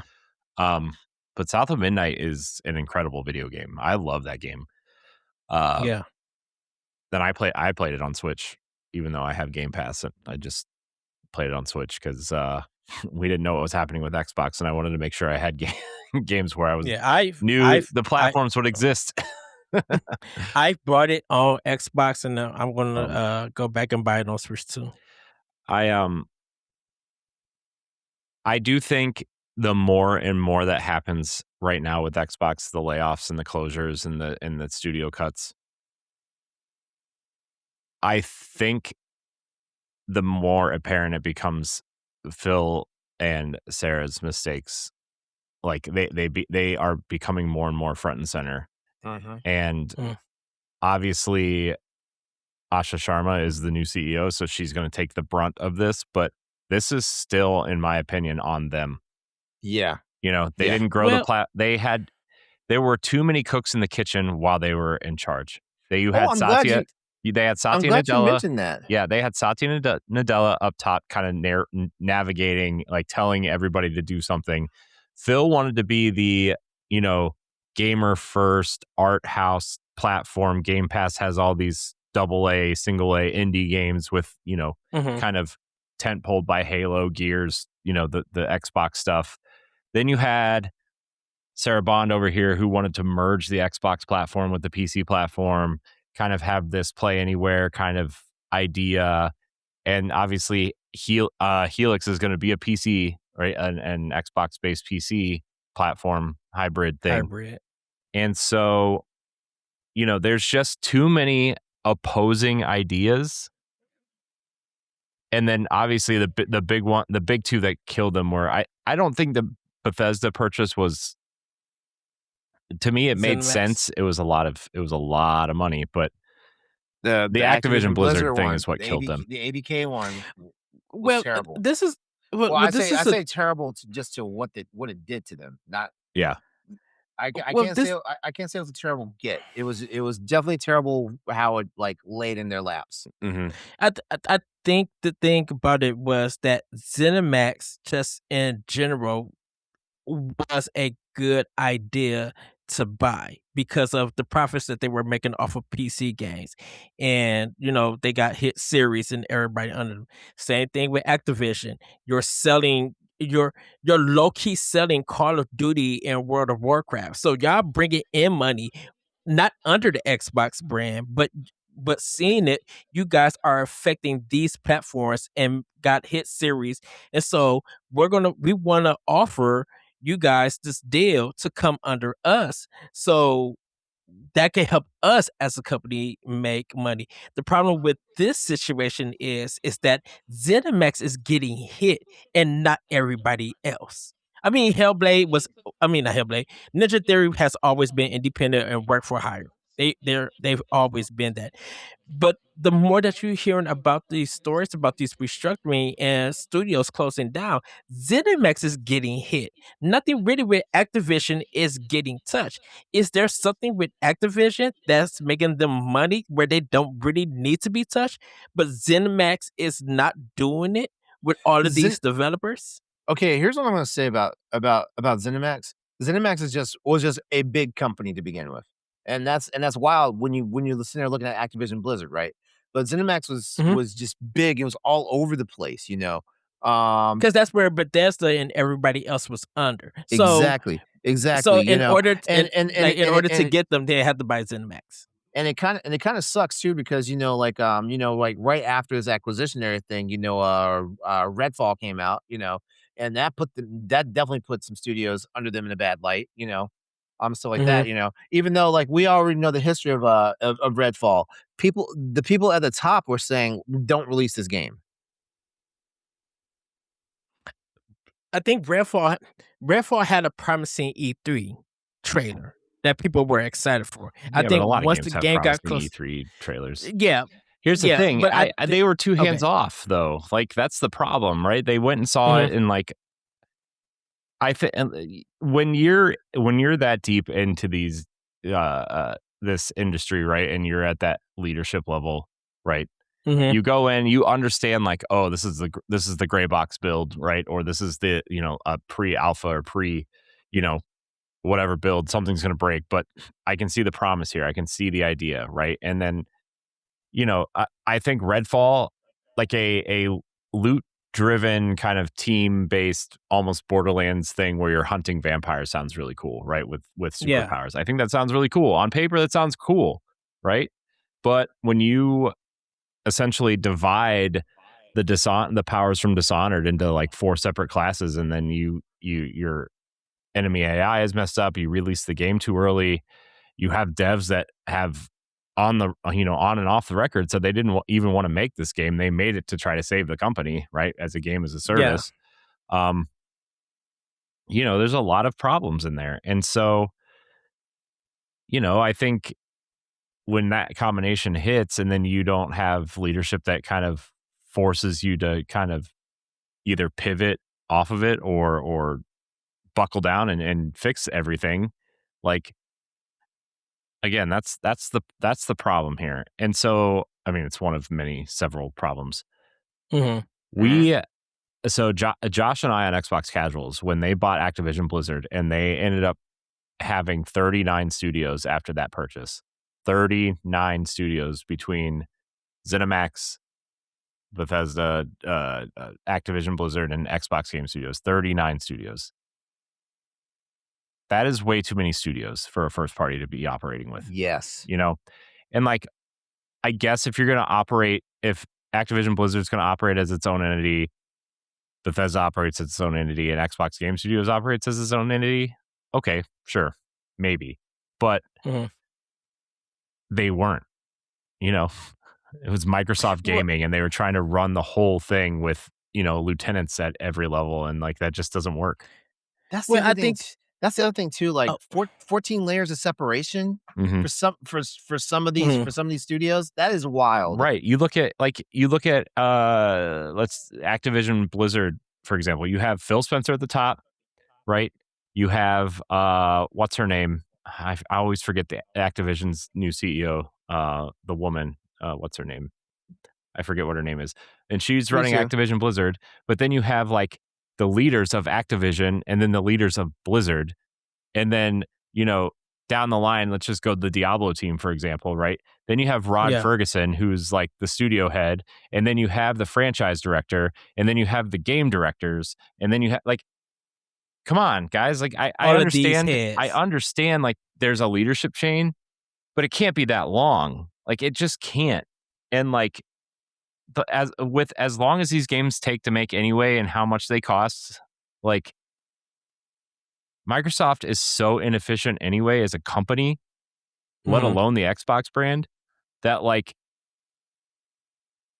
this is going to be a hot take, a controversial take, and I'm sorry, and I feel bad for everybody who lost their jobs in these studios and everything. I think Asha Sharma is doing the right thing. If they want to save Xbox, this is exactly what had to be done, and this is what needs to be done, and they need to be more efficient. They need to focus on Fallout. They need to focus on Elder Scrolls. They need to focus on Halo. Oh, who's our best FPS team? Oh, Activision Blizzard, who literally makes one every year. Let's shove Halo Studios in with them and like try to reorganize over there. You know, I think the thing with the IP mentality is that, and sorry if I'm coming from a Nintendo perspective, but how come Nintendo could do it right with their IPs by releasing IPs in the well-known franchises throughout decades or whatever. But people sometimes feel like PlayStation and even Xbox and other people, they can't do it because it feels like even though you're bringing out the well-known franchises, it feels same. You're not evolving or you're not innovating. But with ZeniMax just themselves, I think because their games are so recognized on PC before they came to Xbox, was that was their moneymaker. PC was their moneymaker. Activision and Blizzard, World of Warcraft was the moneymaker for Blizzard. Call of Duty became the moneymaker for Activision with Modern Warfare when Respawn did it, or the team from Respawn did it. Because Activision was just leaving questionable content games that people were just so mad about it. People who are mad about ZeniMax and Bethesda and their games is because of their engine. That's a whole different thing. But like we talked about this, Corey, on Podblock, that Skyrim was the thing that made Bethesda money. Because if we talk about any of the Elder Scrolls games, it's going to be Skyrim. Fallout 4 was supposed to be big in numbers, but Fallout 4 did big on PC. It didn't do big on console. Yes, it did. Or anything. Yes, it did. It did. Yeah, it did big on console. Oh, I thought it did big on PC. Proportionally speaking, it did big on PC as well as console. A console, okay. Because I know that was the year that our Rise of the Tomb Raider got robbed. Just like play Rise. But I think with this restructuring, yes, she has to make these hard, difficult choices. The problem is, I think for a lot of gamers, is that these games are getting cut, but you paid for these games during your subscription on Game Pass. If you guys were actually going to get the physical additional product, this situation wouldn't happen. So then that would have had to make Xbox change their mind. You shut down Game Pass, or you guys find a way how to make profit off of these games. They're not going to shut it down. Sales. What's going to happen is they're going to do what PlayStation does and just make it part of the service, right? They're going to have their Game Pass. I mean, the way it's set up now is essentially what PlayStation does, except Xbox adds first-party games to it, and I wouldn't be surprised if that goes away soon. Like, I feel like they're going to pull this. This is going to be to make Game Pass cheaper. They're either going to have like essentially a checklist of like, okay, here's what you get on Game Pass. If you want this, you pay this. If you want Bethesda games, you pay an extra this. If you want Activision Blizzard, you pay an extra this. And the idea from Game. Here's where let me just say this real quickly. Go ahead, LeRon. Here's where I feel like they made a mistake with Game Pass when they started those crazy ass tiers. When they started those ones tiers, that don't make sense, yeah. When they started those tiers, I think that's when it really, because remember, Corey, like 2 years ago, I was like, I need help figuring this out, because like, do I get PC Game Pass or do I get Xbox Ultimate, Game Pass Ultimate? What do I do here? You know. Because I don't have an Xbox console, but everything on Xbox, at least first party, is supposed to be coming to PC. So like, but they have 4 tiers, and one of them includes PC in them. I'm like, what the hell's happening? Yeah, I mean their tier system is really bad. It's not great. Trash. I think with the PC stuff, like I feel like Steam was supposed to save Xbox when they were releasing some of their titles on Steam and Game Pass. For instance, like if you got the console, subscribe to Game Pass. If you don't want the system, but you got a PC, you can buy it to your favorite store, which is Steam. They'll take their cut, and we'll get whatever we can. And I guess the idea was, in just my viewpoint, my opinion, was that they were going to make the money, more money, or recover some of the budget from PC sales, and then just have the player count do the subscription model every month. And they just get free money even if people didn't play the games or not. I always thought Xbox's reliance on Game Pass just put very unrealistic expectations on the gaming market. I always felt that way. It did. I mean, it should have been again, I understand why they tried to do it because they were losing so bad, but they just put themselves in an even worse position now, right? And so, yeah. I mean, what do you do? You know, I mean, the problem now though is like Helix is going to be a PC, so like that's your problem now. Is like, oh well, the only way they can do that is like, okay, you can play your Steam games on the Xbox Helix, but you can't buy your games on Xbox. Buy your games on Steam through Xbox Helix. Like that's the only thing they're going to have. That's what they're going to have to do at this point. Well, and this point in time. Because the R&D is already done, right? The R&D is already done. The development's already done. They're locked in. They have to do this. If Helix has a disk drive, for some people, it's already an automatic win for them. It doesn't matter what the software. I'm just saying at this time, it doesn't matter what the software is. Doesn't matter what the subscription service is. Doesn't matter if Steam is incorporated. If Helix has a hard drive and PS6 doesn't change, people are gonna run right back to Xbox. What do you mean a disk drive? You mean a disk drive? Disk drive? Because every system, every console has a hard drive. Oh, disk drive. I thought that was the same, but yeah, if Helix has a disk drive, if Helix has a disk drive, that's already going to be turned people to buy Xbox. Said it's going to be a digital console. Yeah, it's a digital console. Did they confirm it, or it's just rumor at this time? I mean, it's kind of just rumored, but they haven't shown the box yet. So, I mean, the only reason why we know PlayStation won is because they kind of said that they're not doing physical games anymore. Yeah.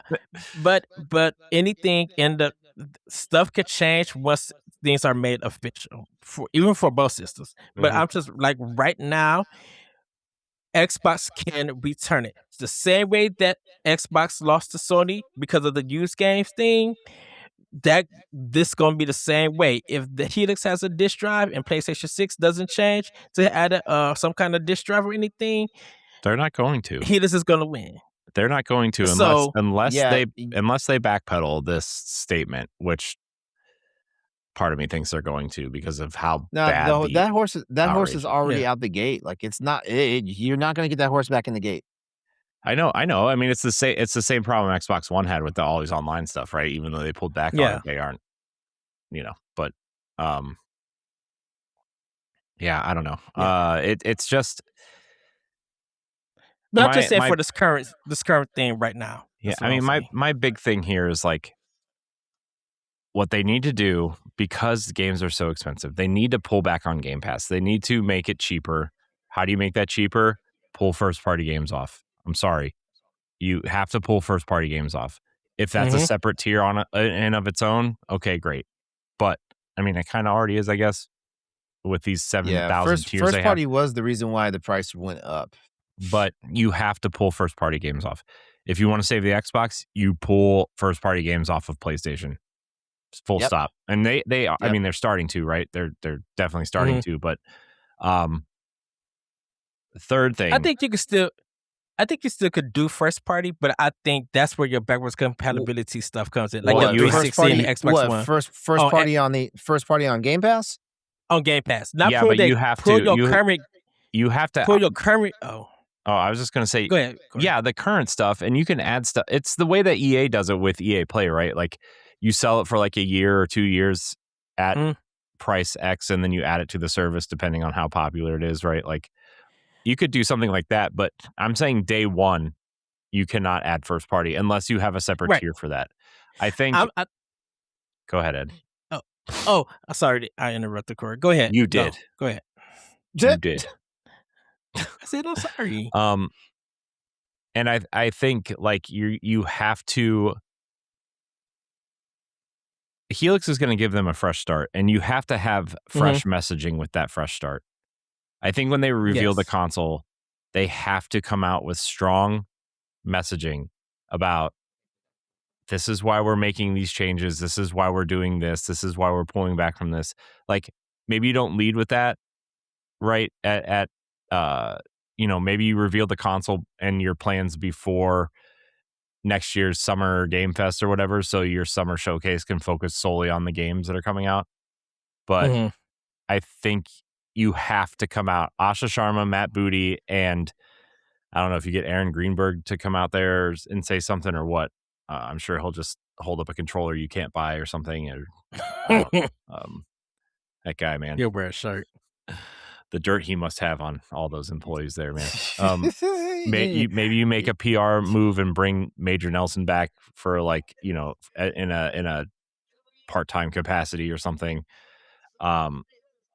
You have to have that messaging of like, this is the new Xbox. Here are the franchises we're focused on. Here are the studios that we are headlining. Here are the things we are going to focus on as a brand, as a team, as a console. And then kind of get into it from there. You explain the changes to Game Pass. You bring back Xbox Live. Dude, I think if you brought back Xbox Live instead of Game Pass Core or whatever, the fans would eat that up, dude. The fans would eat that up. You have like your ID at Xbox stuff. If they want to get back to the glory days of Xbox, you bring back the things that made the glory days great. And I'm not saying the same way, but like if you brought back Xbox Live instead of Game Pass Core, that would do a lot.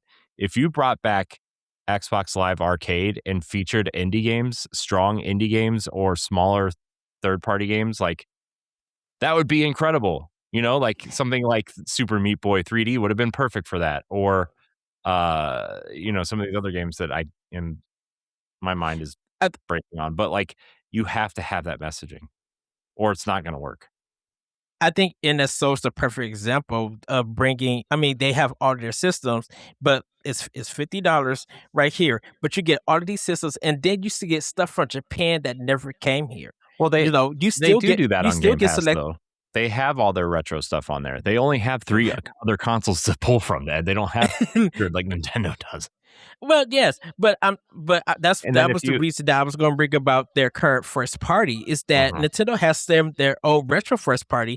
You could bring console first party stuff, just not your current stuff or anything. You can have 360 games, and you can have the regular Xbox stuff. You guys got a history of the stuff. That people could play on Game Pass, and if that helps get people to get back into it, and that's your form of backwards compatibility with some of Microsoft's first party, people would get into it. You don't have to have your current first party and then start crying that the games are not selling, or these companies, they put out all of these big games, but they're not bringing units. Yeah, you put it on the system, or you put it on a thing where people, a subscription base that people are paying for. If they don't like the game or anything, they don't have to play it. At least if they buy it, it goes into their library. But you still get the $60 or whatever price that they paid for that game and everything. Yeah, LeRon, do you have any more thoughts on the Xbox situation? Any of it besides just sucks. It sucks. I mean, I'm so brain weary from layoffs, and the sad part is like this stuff had to happen. Honestly, like you had to trim the fat somewhere, and yeah, like there's a lot of bad decisions that were made, in the last regime and stuff like that. There's still some things I still wonder about because like Sarah Bond is, I guess she's under a gag order. So I want to really know what went on with her part of the termination, Well, her and Phil are still there until the end of the summer as consultants. Was that? Her and Phil are still there as consultants until the end of the summer. I thought they said she was already essentially like out of the building. I mean, maybe she is, but this official statement was that her and Phil were staying on until the end of the summer as consultants. So yeah, whatever. I do know for a fact, looking at all the analyses of it and stuff like that, like the one thing that damned them the most was just like this massive acquisition like bonanza they had, over the last 3 years and stuff like that. That hurt them a lot. As a matter of fact, remember, like on this very show, like you, me, Stephanie, we were talking about the fact that this is seismic and how are they going to be able to handle it? Like on one side, it seemed very exciting that they're going to have all this talent, all these IPs and all this stuff. But at the same time, it's like, how are you going to manage that? Apparently, they weren't managing it. Like, I mean, it was a nice idea to fill Game Pass with these smaller games. Like Double Fine works for Game Pass, right? Costume Quest, Psychonauts, those types of games work. Hellblade, Ninja Theory, great studio, not a AAA studio, not going to sell millions of copies, but a great team that you could use for whatever. It's when you start spending $77 billion on Bethesda, and it's those teams that like really, like, they're too big to manage. They're too big for Xbox to manage, right? And that was the problem. Like that, the more and more I've sat and thought about it, the more and more I was like, man, that's the problem. You're going to buy Bethesda. You have a Bethesda. Like, okay, Obsidian, not quite Bethesda, but they make the same style of games. You have In Exile. They make similar style games to Fallout, right? Like you have teams that already do those things. And like, I get that you want to be the home of Western RPGs or shooters or, but you're cannibalizing yourself now. Doom, Wolfenstein, Halo, Call of Duty, you churn those out all the time. Like, you're cannibalizing yourself now. Yeah. But I think that was I feel like even with Activision and Xbox Studios and ZeniMax, people feel like there should have been a game out every month. And they were getting there, right? I mean, we finally got there, and then they started putting their games on PlayStation, and then nobody wanted to play on Xbox anymore. Yeah, the community. Right. The Xbox community panicked when that happened. Yeah, it was just. I think it was just the fact that one of the concerns for Xbox was just like, where's the first party games? Because this is what happened with Sony also. Where are the first party games? You and Sony are making these acquisitions of these independent or publishers and everything. So you got these studios. There should be a churning out of games. Why are they taking long? Are they taking long because you guys trying to go for a real life cinematic thing instead of just making a basic video game that we all can enjoy? There was a part of that that was mentioned that we didn't mention, that a lot of it was because of mismanagement. Like, like when I mentioned the whole 14 layers of management to get to development and stuff like that, that's part of it. Right, because there should have been some AA games. There should have been some Rhythm Heaven style games, or there should have been something AA games. I mean, from AA games. What's that? That was the part they were good at pumping out. They had, Psychonauts and what was Flight Simulator and Gears Tactics, and like, they had these AA and single A style games pumping out. The problem was they didn't have their big tempo games. Halo was supposed to come out at the launch of the console. Remember that? Yeah, it's on the box. Literally, Master Chief on my Xbox Series Xbox. Guess what? They introduced that new engine to show off what their next game was going to be. The next Halo game was going to be. I mean, yeah. Oh, so it kind of just felt like, I agree with you guys, the mismanagement. Yeah, it should have been a balance of style of games that you don't need a big AAA game. If your AA and your single A games could fill the gap, if you could build your player base library, we'll get to the point where there's just too many games, but people will buy it, and whether it goes on their backlog or they're currently paying, they invested into your ecosystem by buying the game. Even if it's on Game Pass or not, they went out and buy it. Sorry of being the Nintendo person, but we champions the Switch when it came out in 2017 because they was releasing games almost every month, and they were hitting past 1 million, or even if they weren't getting 1 million, they were getting. Oh, go ahead, Corey. Oh, I didn't mean to interrupt you, but that's what we were talking about on Pow Block the other day. Was like Nintendo has been really smart about partnering with studios that they can, they've been really smart about their releases in terms of, let's do a remake, let's do a remaster. Here's our tentpole AAA game. Here's our small Kirby stupid BS experiment. Here's our Mario Party. Like, they've been really smart about who and how they work with studios at a second party capacity, right? Here's our Platinum Games. Hey, Koei Tecmo. We don't have an internal studio to do Metroid. Let's get Mercury Steam to do Dread or Ravenous or whatever that new one's called, right? Like, you know what? I'm glad John mentioned that because it just made me realize something. Xbox and PlayStation, I think they fell into the trap of like their marquee titles, that brings them the big money whenever they release. I think they both fell into that trap that like they should only concentrate on their marquee titles and damn the rest. Because like for example, Tango Softworks, what was the game? Hi-Fi Rush. Hi-Fi Rush. Phenomenal title. Double A title. What happened? They got rid of the studio. Well, they tried to close them, and then they ended up finding a buyer. Yeah. The Evil Within, right? 2 games. Right. Everybody was looking forward to the 3rd game. Got rid of. Yep. Ghostwire Tokyo was supposed to be a big game. Ghostwire Tokyo, it underperformed. It underperformed overall in sales, but I also think because Ghostwire Tokyo was a good game, but I think the reason why it underperformed the way it did is because like Redfall had just came out, and there was another game. There was 2 other games. Wait, didn't Senua come out at that same time too? No, Senua came out later. Okay. I just remember it was like bam, bam, bam. Like, like all these games are coming out from all these studios that just got snapped up by Microsoft. Yeah, Tango Gameworks was the studio that everybody within Bethesda or ZeniMax was that everybody was looking forward to. They were the ones that was just like, this is what we need. This is how releasing games.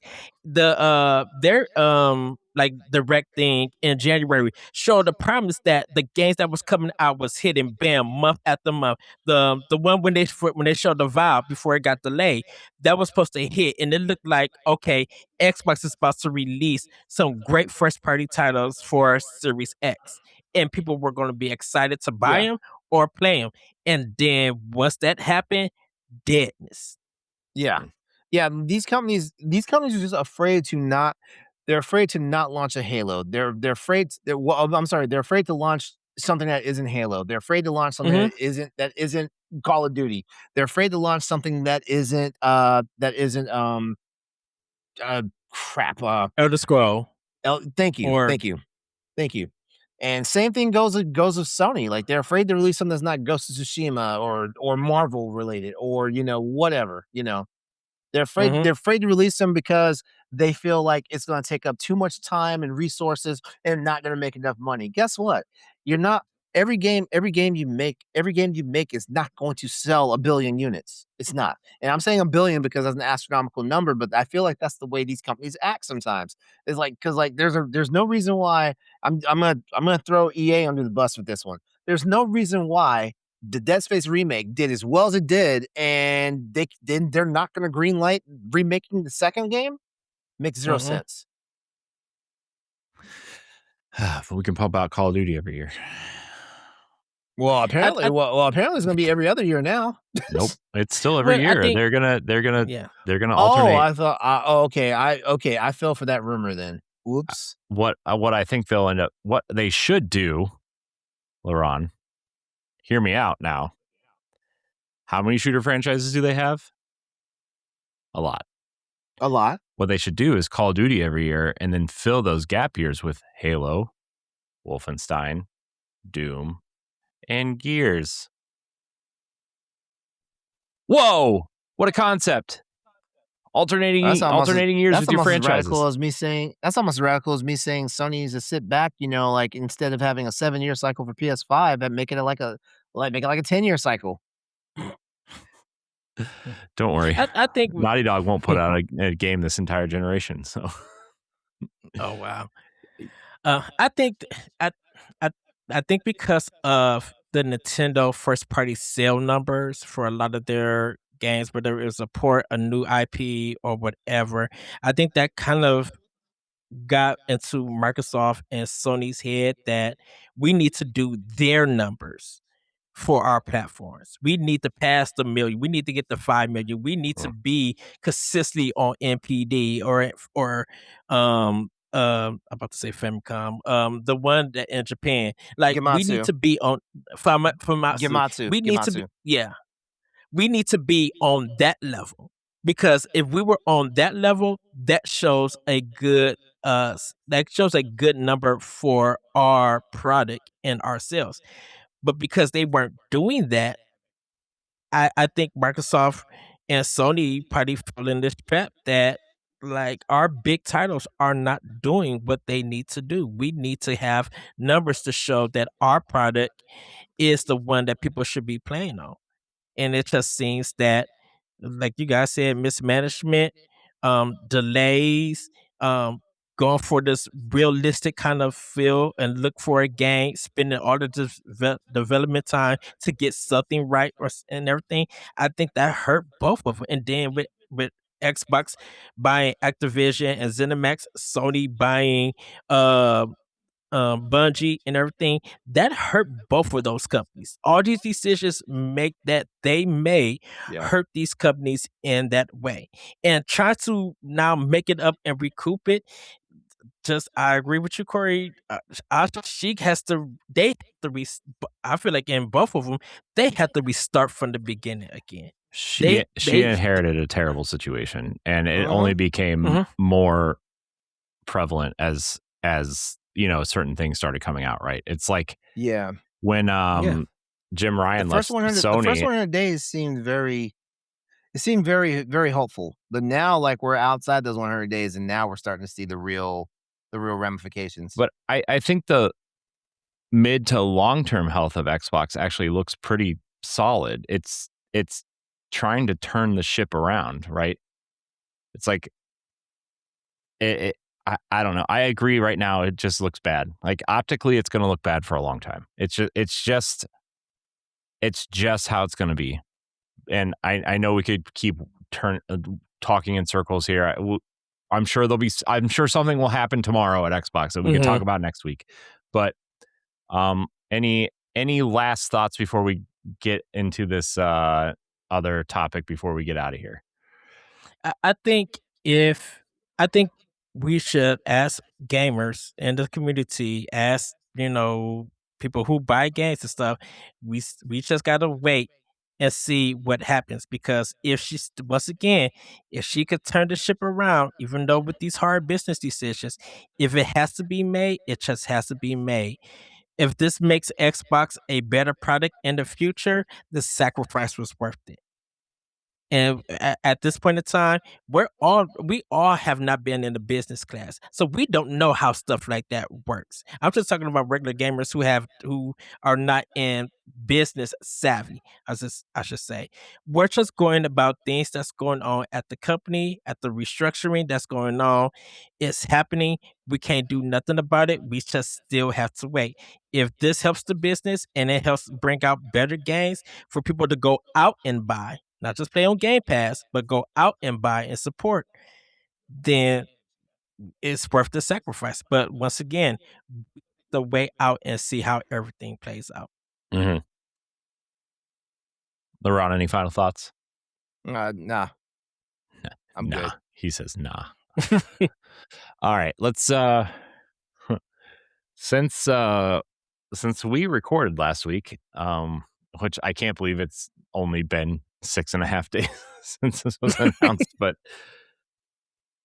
Sony has announced the death of physical games. Maybe they had just announced it when we recorded last week. Yeah, But, they just announced it. Yeah. They have only made one tweet since this, and it was to promote their fight stick, which I'm sure was already scheduled in some sort of social platforming thing. And then they did another one for Midnight Controller for PlayStation Hong Kong or something. Oh, I think. well, because that matters to us, Ed. PlayStation Hong No, Kong. I was just saying, like, because that thing said $658. I'm like, what? I would pay $658 for you to not interrupt me.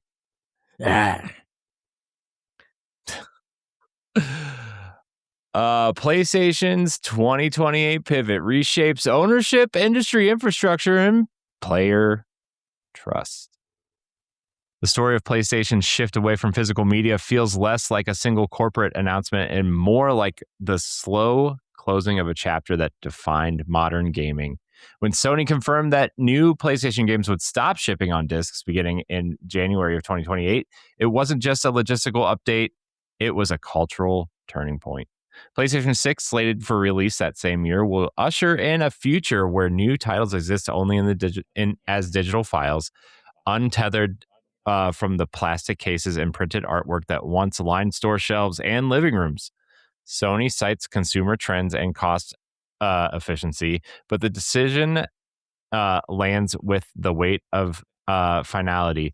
The physical era is ending not with a sudden snap, but with the carefully scheduled sunset. Inside Sony, the machinery of that era is already winding down. The company's largest disc manufacturing plant in Salzburg has begun reassigning workers to produce entirely different products, a quiet but unmistakable sign that demand is evaporating.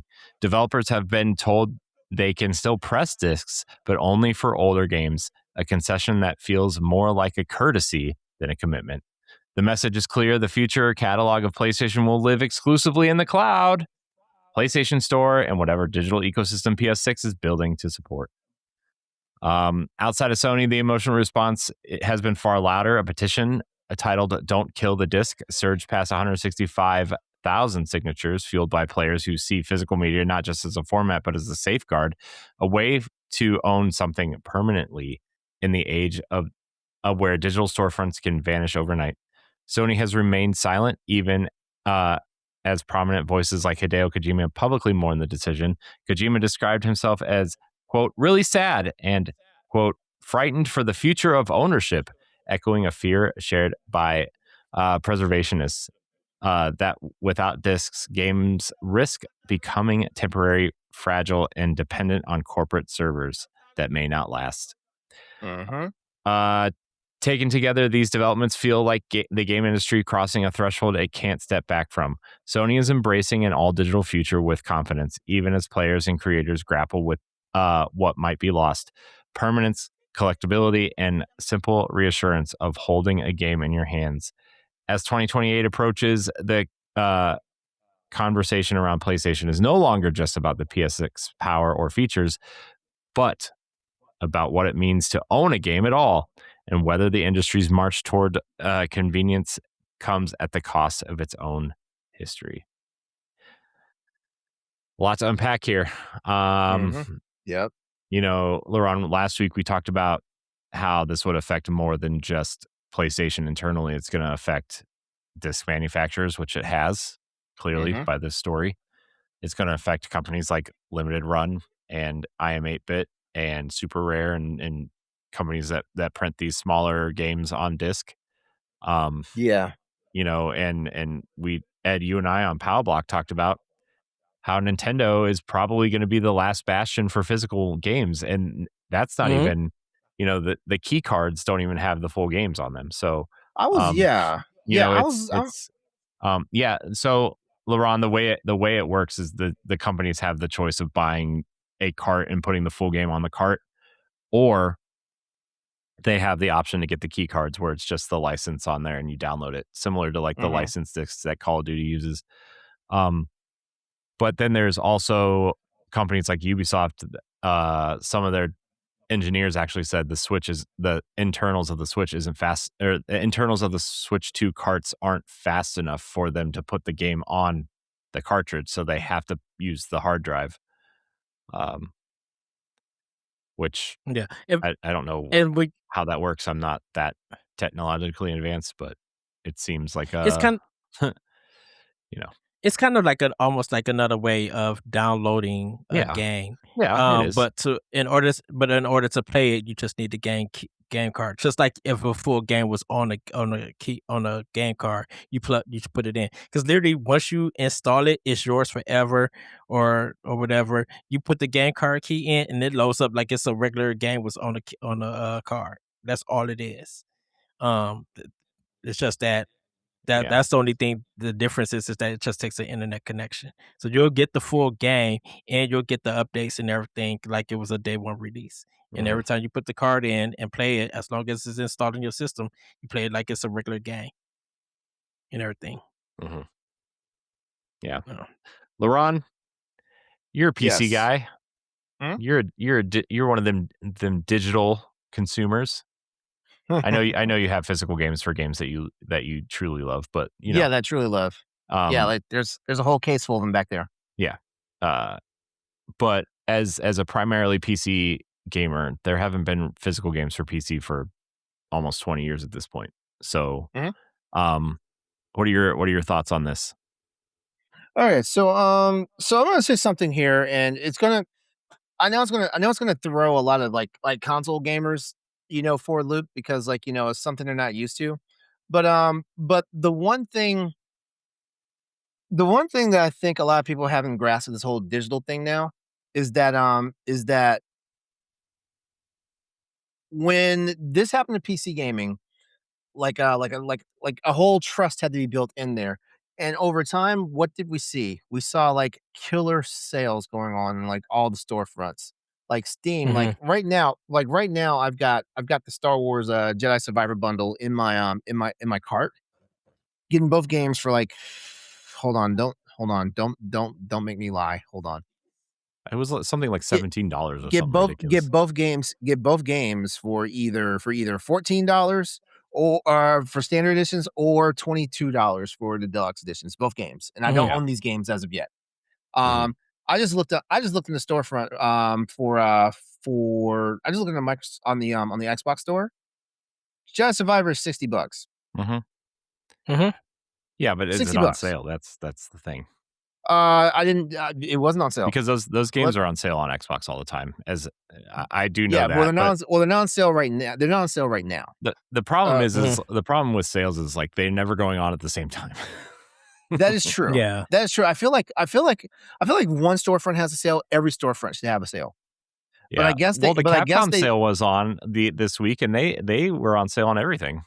Yeah, that's because Capcom chose to do that, though. Yeah, I know, but it's because Capcom's awesome.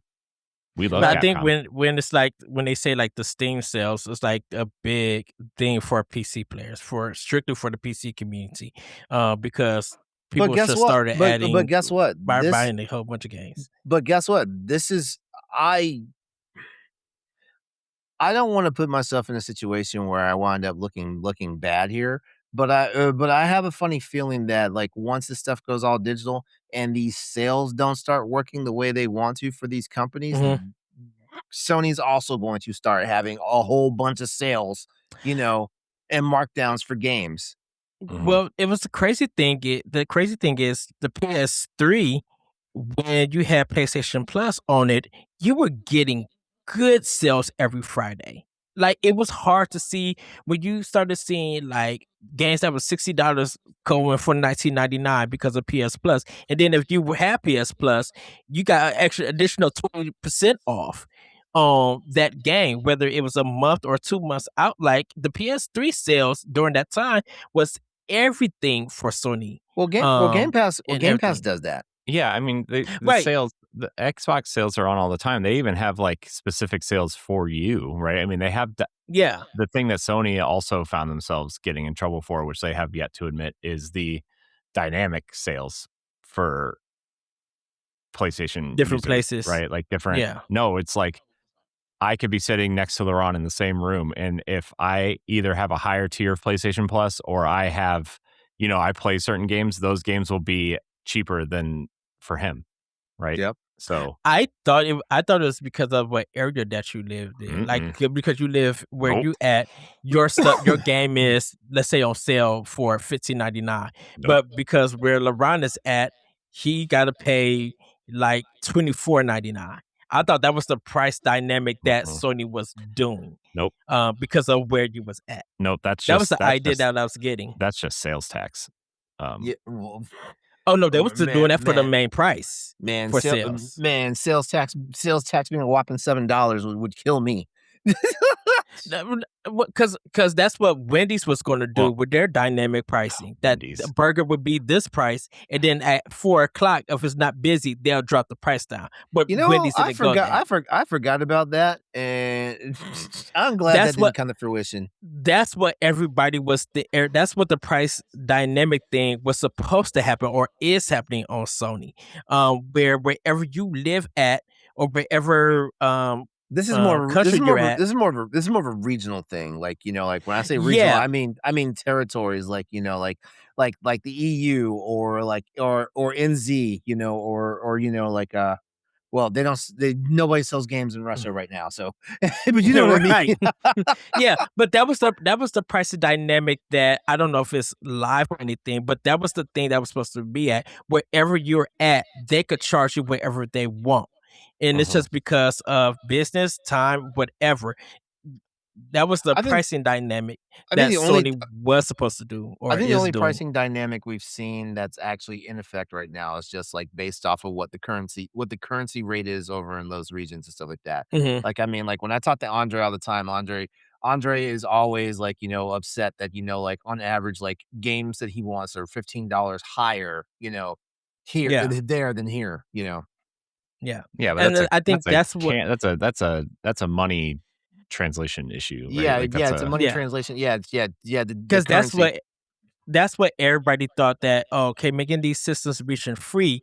If I want the cheaper game, if I was able to go to America, I'm in Canada, but go to America and buy that American price, come back to Canada and play it on my Canadian system, I won't have to worry about region lock or anything because the system is region free. Yeah. That's what most gamers were thinking. Or and stuff like that.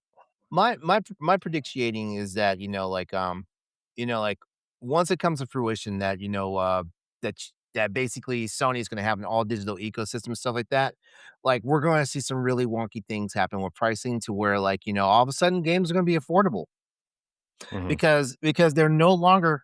Because at first they're going to be like rigid about the pricing, because like right now the whole big thing is right, if it's priced like this one place, it should be the same price, for the physical copy, or the physical copy in the store is like $20. Why the hell is the digital copy still $60 on the storefront? Digital storefront, stuff like that. I feel like that's immediately going to change. It's going to look like it's rigid for a while. But eventually they're going to be like, we're not selling our games. We've got to do something to move these units. And also they're going to have if they're going to use this as the marker for how they sell their games, this is also going to change how like certain things get rated, like the NPD, because it's wild to me that some places like the NPD only I'm not saying the NPD specifically, but there are some places that only track physical sales. Even though we know the digital units sold so many copies, Yeah. Mm-hmm. Bringing the Nintendo person, I think that's why with Nintendo doing $10 more for the physical and $10 cheaper for the digital, it's people were just like, well, I might as well just buy the digital. But people are still, once again, posting pictures that they're buying the physical. The physical stuff is still selling out numbers. And Nintendo does people. Oh, sorry. Go ahead, Laurent. I keep thinking you're finished. I'm sorry. I'm so sorry. Then Nintendo will report on the digital sales. Like Nintendo controls for their first party. I'm just talking about the first party. Nintendo controls the messaging about their digital sales. So when they like bring out some of their portfolio and like business meetings and they report on all of this stuff, that's when we find out about their digital sales. But their physical sales are doing more. The thing about Nintendo first party also is like they don't like Circana doesn't report on their digital sales, like you said, like, and they still make the NPD like top, like whatever game is out that month usually is on the NPD, and they don't report digital sales, which means it's sold way more probably than. Yeah, it's so pervasive how like they're reporting for the games are going. Just like like people were in an uproar like when the word got out that Sony's numbers for how their digital sales were based off of like like pure digital sales, not taking into account that like some games are only released on a digital like like environment. I was thinking about that, LeRon. I was like, Mhm. when they said 80% digital sales, I'm like, I could see it because the UK, the PlayStation is their Sega systems because Sega was running the UK, but not Nintendo. So when PlayStation took over in the UK, I could see why digital sales are up there. They Well, do numbers in the UK. Sony is just like on a steamroll because like let's look at this for a second. Sony has console dominance in Japan, duh. Sony has console dominance in South American territories. Sony has Yeah. console domination in a lot of the EU. Yeah. Well, the Japan one is like it's a battle because like Nintendo Switch and Switch 2 is kind of taking over that dominance. So it's a battle in Japan. But I understand what you're saying. It is about Japan, but the fact that like Square Enix had to come to Jesus moment. The fact that like they had all their marquee titles on like either a timed exclusive with Sony, Yeah. or just exclusively on Sony. Like that Sony, lets yeah. that lets you know right there. Like like they didn't even put Forspoken. Corey, did Forspoken is come out? only on place. Still I was on gonna say PlayStation. that's what I It's wanted to not even on ask. That's what I wanted to PC. ask. That's what it's not even on PC. Yeah. They closed the studio down and moved the people. So yeah, and it was Well, I mean, like you can't just throw all your money at Final Fantasy. If you're gonna release titles that aren't Final Fantasy, you gotta throw some money at them. But see, that's why Square is very antiquated in their thoughts. They only think about their flagship. If their flagship is not Final Fantasy or Dragon Quest, they're not throwing money at it. But like Octopath Traveler 1 and 2, like all of those small little games selling on Switch was hitting 1 million, and that's why we're just like their big games don't even have to do big numbers if the big numbers is happening on the Switch and Switch 2, because that's what's happening with Square Enix. That how in the heck that PlayStation is getting to like maybe 1 or 2 games, but Nintendo Switch is getting like 7 games from Square Enix like throughout the whole year. That's crazy. Hold on, we've had this conversation.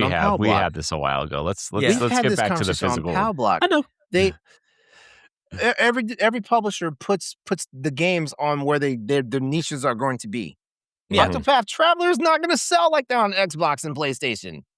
It's not. I mean, it doesn't even sell like that on PC. Like right now, I'm sitting here looking at a PC sale. Octopath Traveler is literally $11 right now. I'm not buying it though. I mean, the thing though is like, I mean, Nintendo published that game first, so it came out later, right? So I mean, that's yeah. I'm not trying to like be a Nintendo homer here, but like Nintendo did help fund that game and get it out the door for Switch 1, right? Like they needed that. They needed that game for Switch 1 to set off, set it. Anyways, yeah, I just those small but the thing is like they didn't even meet the expectations for Square anyway. It doesn't matter. And Ed, I'm sending you back to 1997. 1 million sales doesn't mean anything for any game anymore. But I know. I think that Square already said that they're going to focus on their heavy hitters and their AAA franchises. I'm shocked that The Adventures of Elliot is actually doing as well as it seems to be doing. Because it has the most generic name of any game Square has ever put out, which is fine because they're great at naming video games. We all know that. But they also like, it's a pixel action game. Like that's not going to sell anything to the mainstream. This is still a niche product. It doesn't matter how many it sells, but I mean, and plus it's a new IP. So. But I mean, even something like the Final Fantasy VII remake series isn't selling as well as like people think it's going to. Here's the crazy part. Like I want Adventures of Elliot, but I'm not ready to spend $60 for it. I mean, that's fair. It should have been $40. I think games like that need to be cheaper if they want to sell more, right? I mean, it's my opinion, but like this is Square, so I'm aware it's Square, but but I think I was just saying that that, like I said, they even if they released a big titles and stuff on Sony, whether it did numbers or not, it was just seeing that Nintendo and Square having that kind of relationship of having more games on their platform than Sony. Definitely when it comes from Japan. That's kind of just what I'm saying and everything. Yeah. One thing I wanted to say just to finish my thought on this is that I do acknowledge that this is like a giant kick in the stones, for everybody out there and stuff like that. Like I'm not the biggest as a matter of, I'm not the biggest collector of physical media anymore because I'm just a person that it just seems like every 2 years I'm packing up and moving, and I'm tired of lugging all this shit with me. That's one of the main reasons why, right? But also it is much more convenient for me to keep track of because I went into a blind panic after I moved into my new apartment. I could not find any of my Nintendo Switch games, like, for the first system, and it's all because they're in a little bookcase. They're not in the actual cases, they're in a bookcase. I did not find that case of games for, like 2 months until after I moved in here. Oh, no. And I was like, "Holy crap," like, I'm sitting here like, "Thank God I have, like, Metroid Dread and Advance Wars 1 and 2 Reboot Camp, on digital, and stuff like that." So, at least I had some library, because I'm sitting up here Mario Luigi Brothership, and I'm like, "Oh my God," like, I didn't even beat that game yet, and it was missing. It's mid-ag. I think with a lot of people who are worried about the digital thing with Sony is because of if something happens to their account, they're locked out from the games. That's the main thing people are thinking. I mean, we talked about that too. These accounts are getting hacked. They're bypassing people's two-factor authentication, their passwords, and their security is a joke, and that's why that's another reason why people want physical games too, and it's just not happening because they're going to quit selling them and people are mad. Yeah, they need to fix their security stuff. They need to fix a lot of stuff over there. And if any of their games are connected online, that you have to be online to play. If anything happens to Sony's online servers or whatever, they can't play the game or anything. Because when Home went down, that fiasco was like really worrisome to a lot of players. I was there for that one.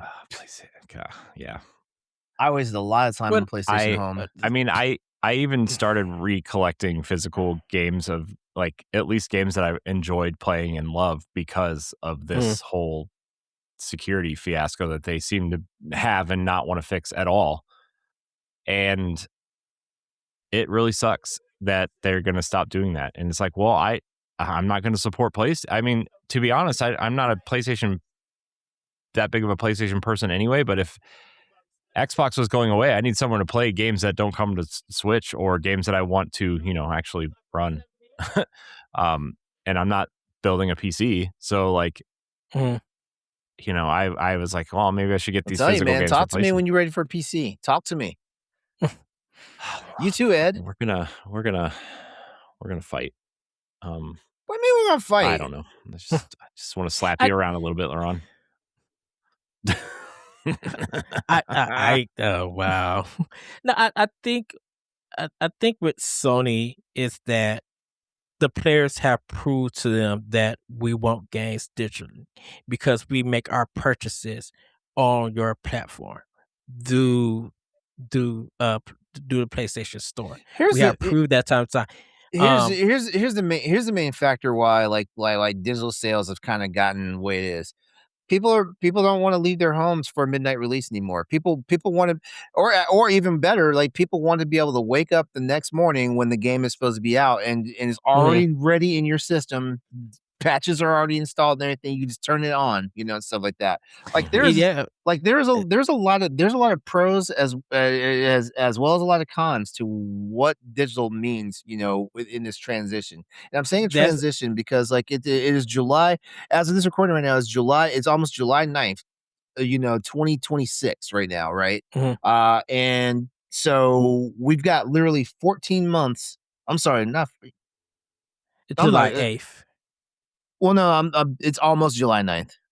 It's Oh, it's 11:23 Eastern Standard Time as of this recording right now. for you guys, it's 10:23 for me. Nobody Yeah, cares Um, yet. Central Time is a fake time zone. but Yeah, but but like in 16 months from now, Sony's gonna be all digital. Unless they roll and this back. Unless they roll and this and the, back. You might be listening to us in the future and be like, they didn't do that.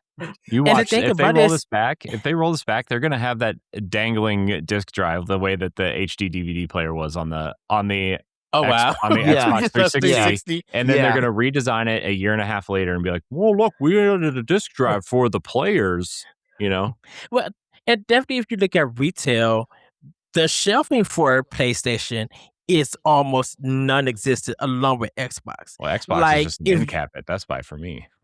shoot, Oh, yeah. it's an Man. end cap in the side for Target for me. Like the space, the retail spacing is almost gone at these stores, and even though that Well, that's a also lot of people, that's also because stores don't want to deal with physical media anymore. Stores well, don't. well, true, but I think a lot of the stores are people do curbside pickup.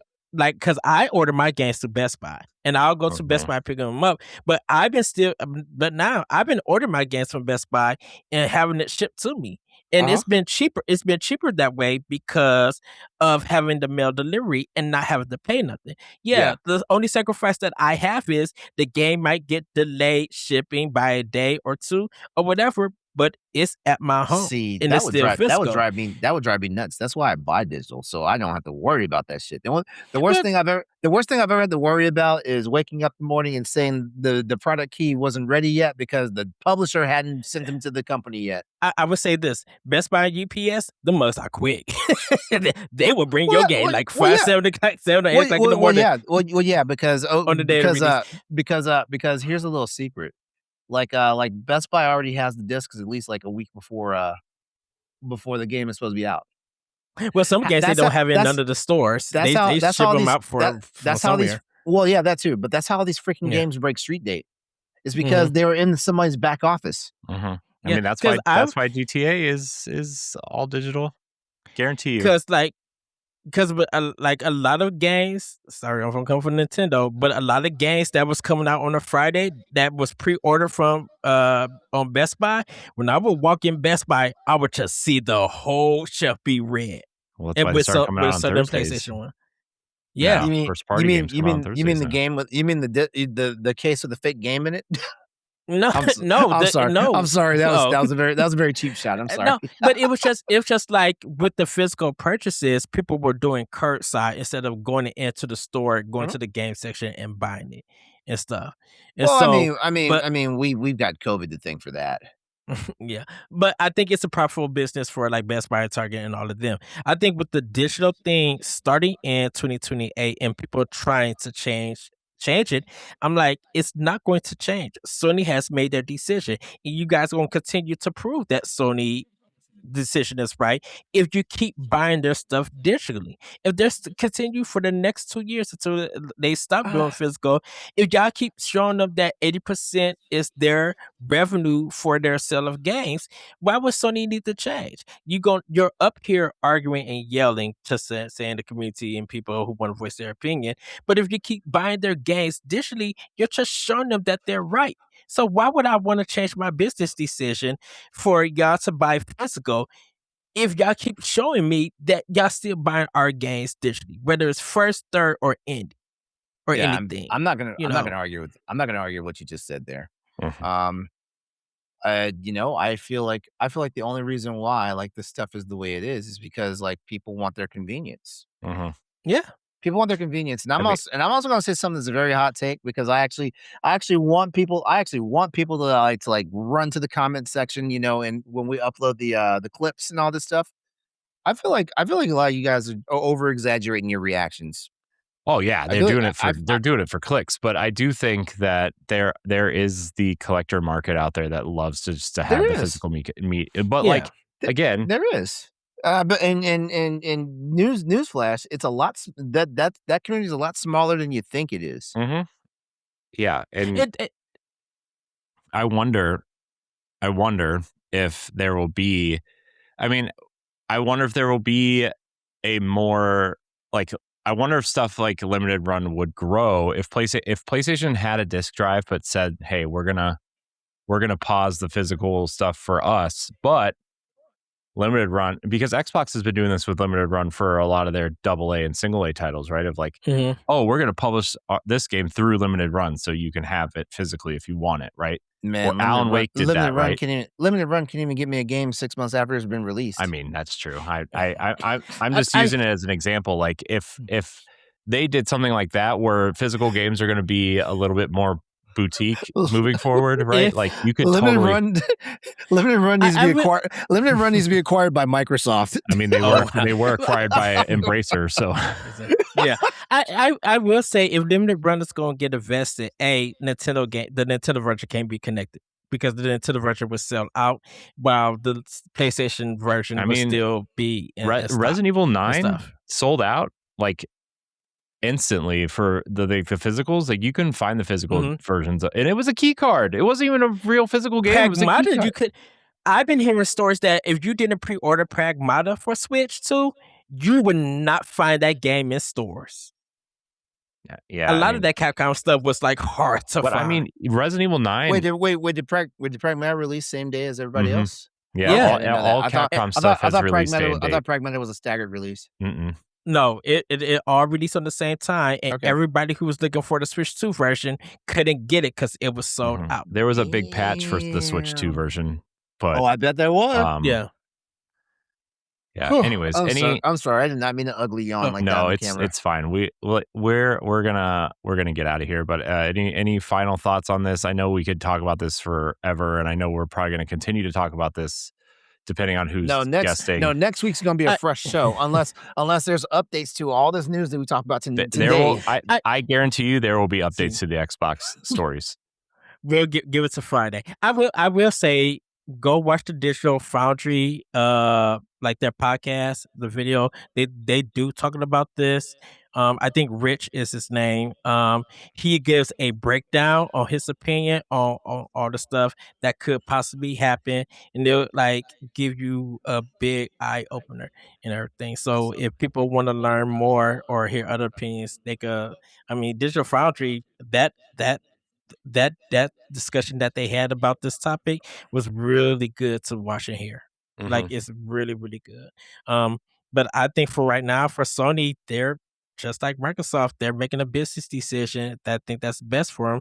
And if it works, if it's the sacrifice works and make them money. And again, it's really the loud minority that's really whining about this, right? But like, it's still, you see how the loud minority kind of influences the majority. It's in certain points, right? You saw it with Concord. You saw it with, I think you saw it with Destiny too, when they entered that final update, right? Where like they hit concurrent record numbers on their final update day, and on Bungie Day they hit more concurrent record numbers. So, which was yesterday. So, and then they laid off 500 people. So, anyways, not important.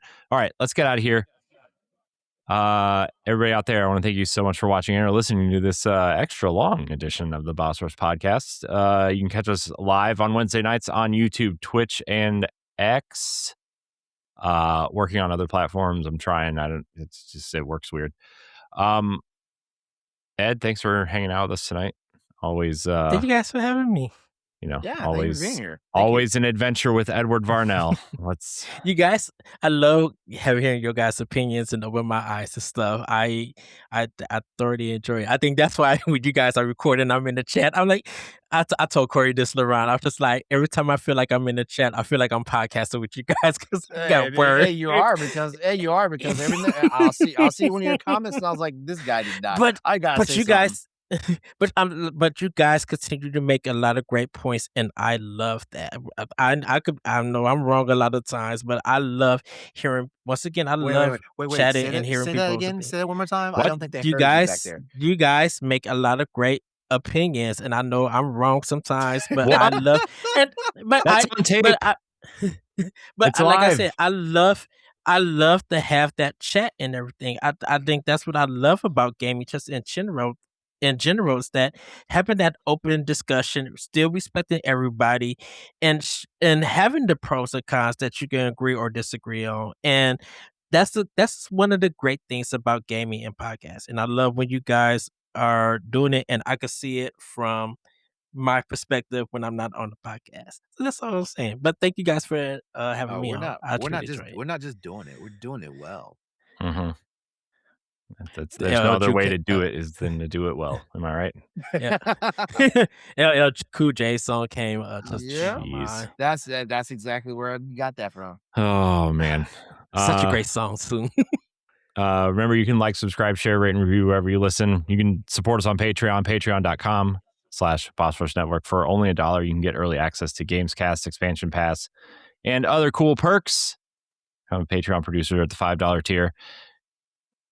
Anyways, thank you all so much for watching and listening. And until next time, we love you. Goodbye. Bye, everybody. If you want to become a supporter of Boss Rush, you can head on over to patreon.com/Boss Rush Network. You can choose the tier that's right for you for as little as $1 a month, and you can even follow us for free. Patreon producers for this month are Adriel Munger, Francisco Santillan, Celeste Roberts of Read Only Magazine, Christian S. of Franchise Festival, Dustin Eckert, Todd Aksha of Fandom Foundry, Making Fun of MacGyver, Chat of the Wild, a Legend of Zelda podcast, and Sana Dirrig. Thanks for your continued support of Boss Rush Media and the Boss Rush Network.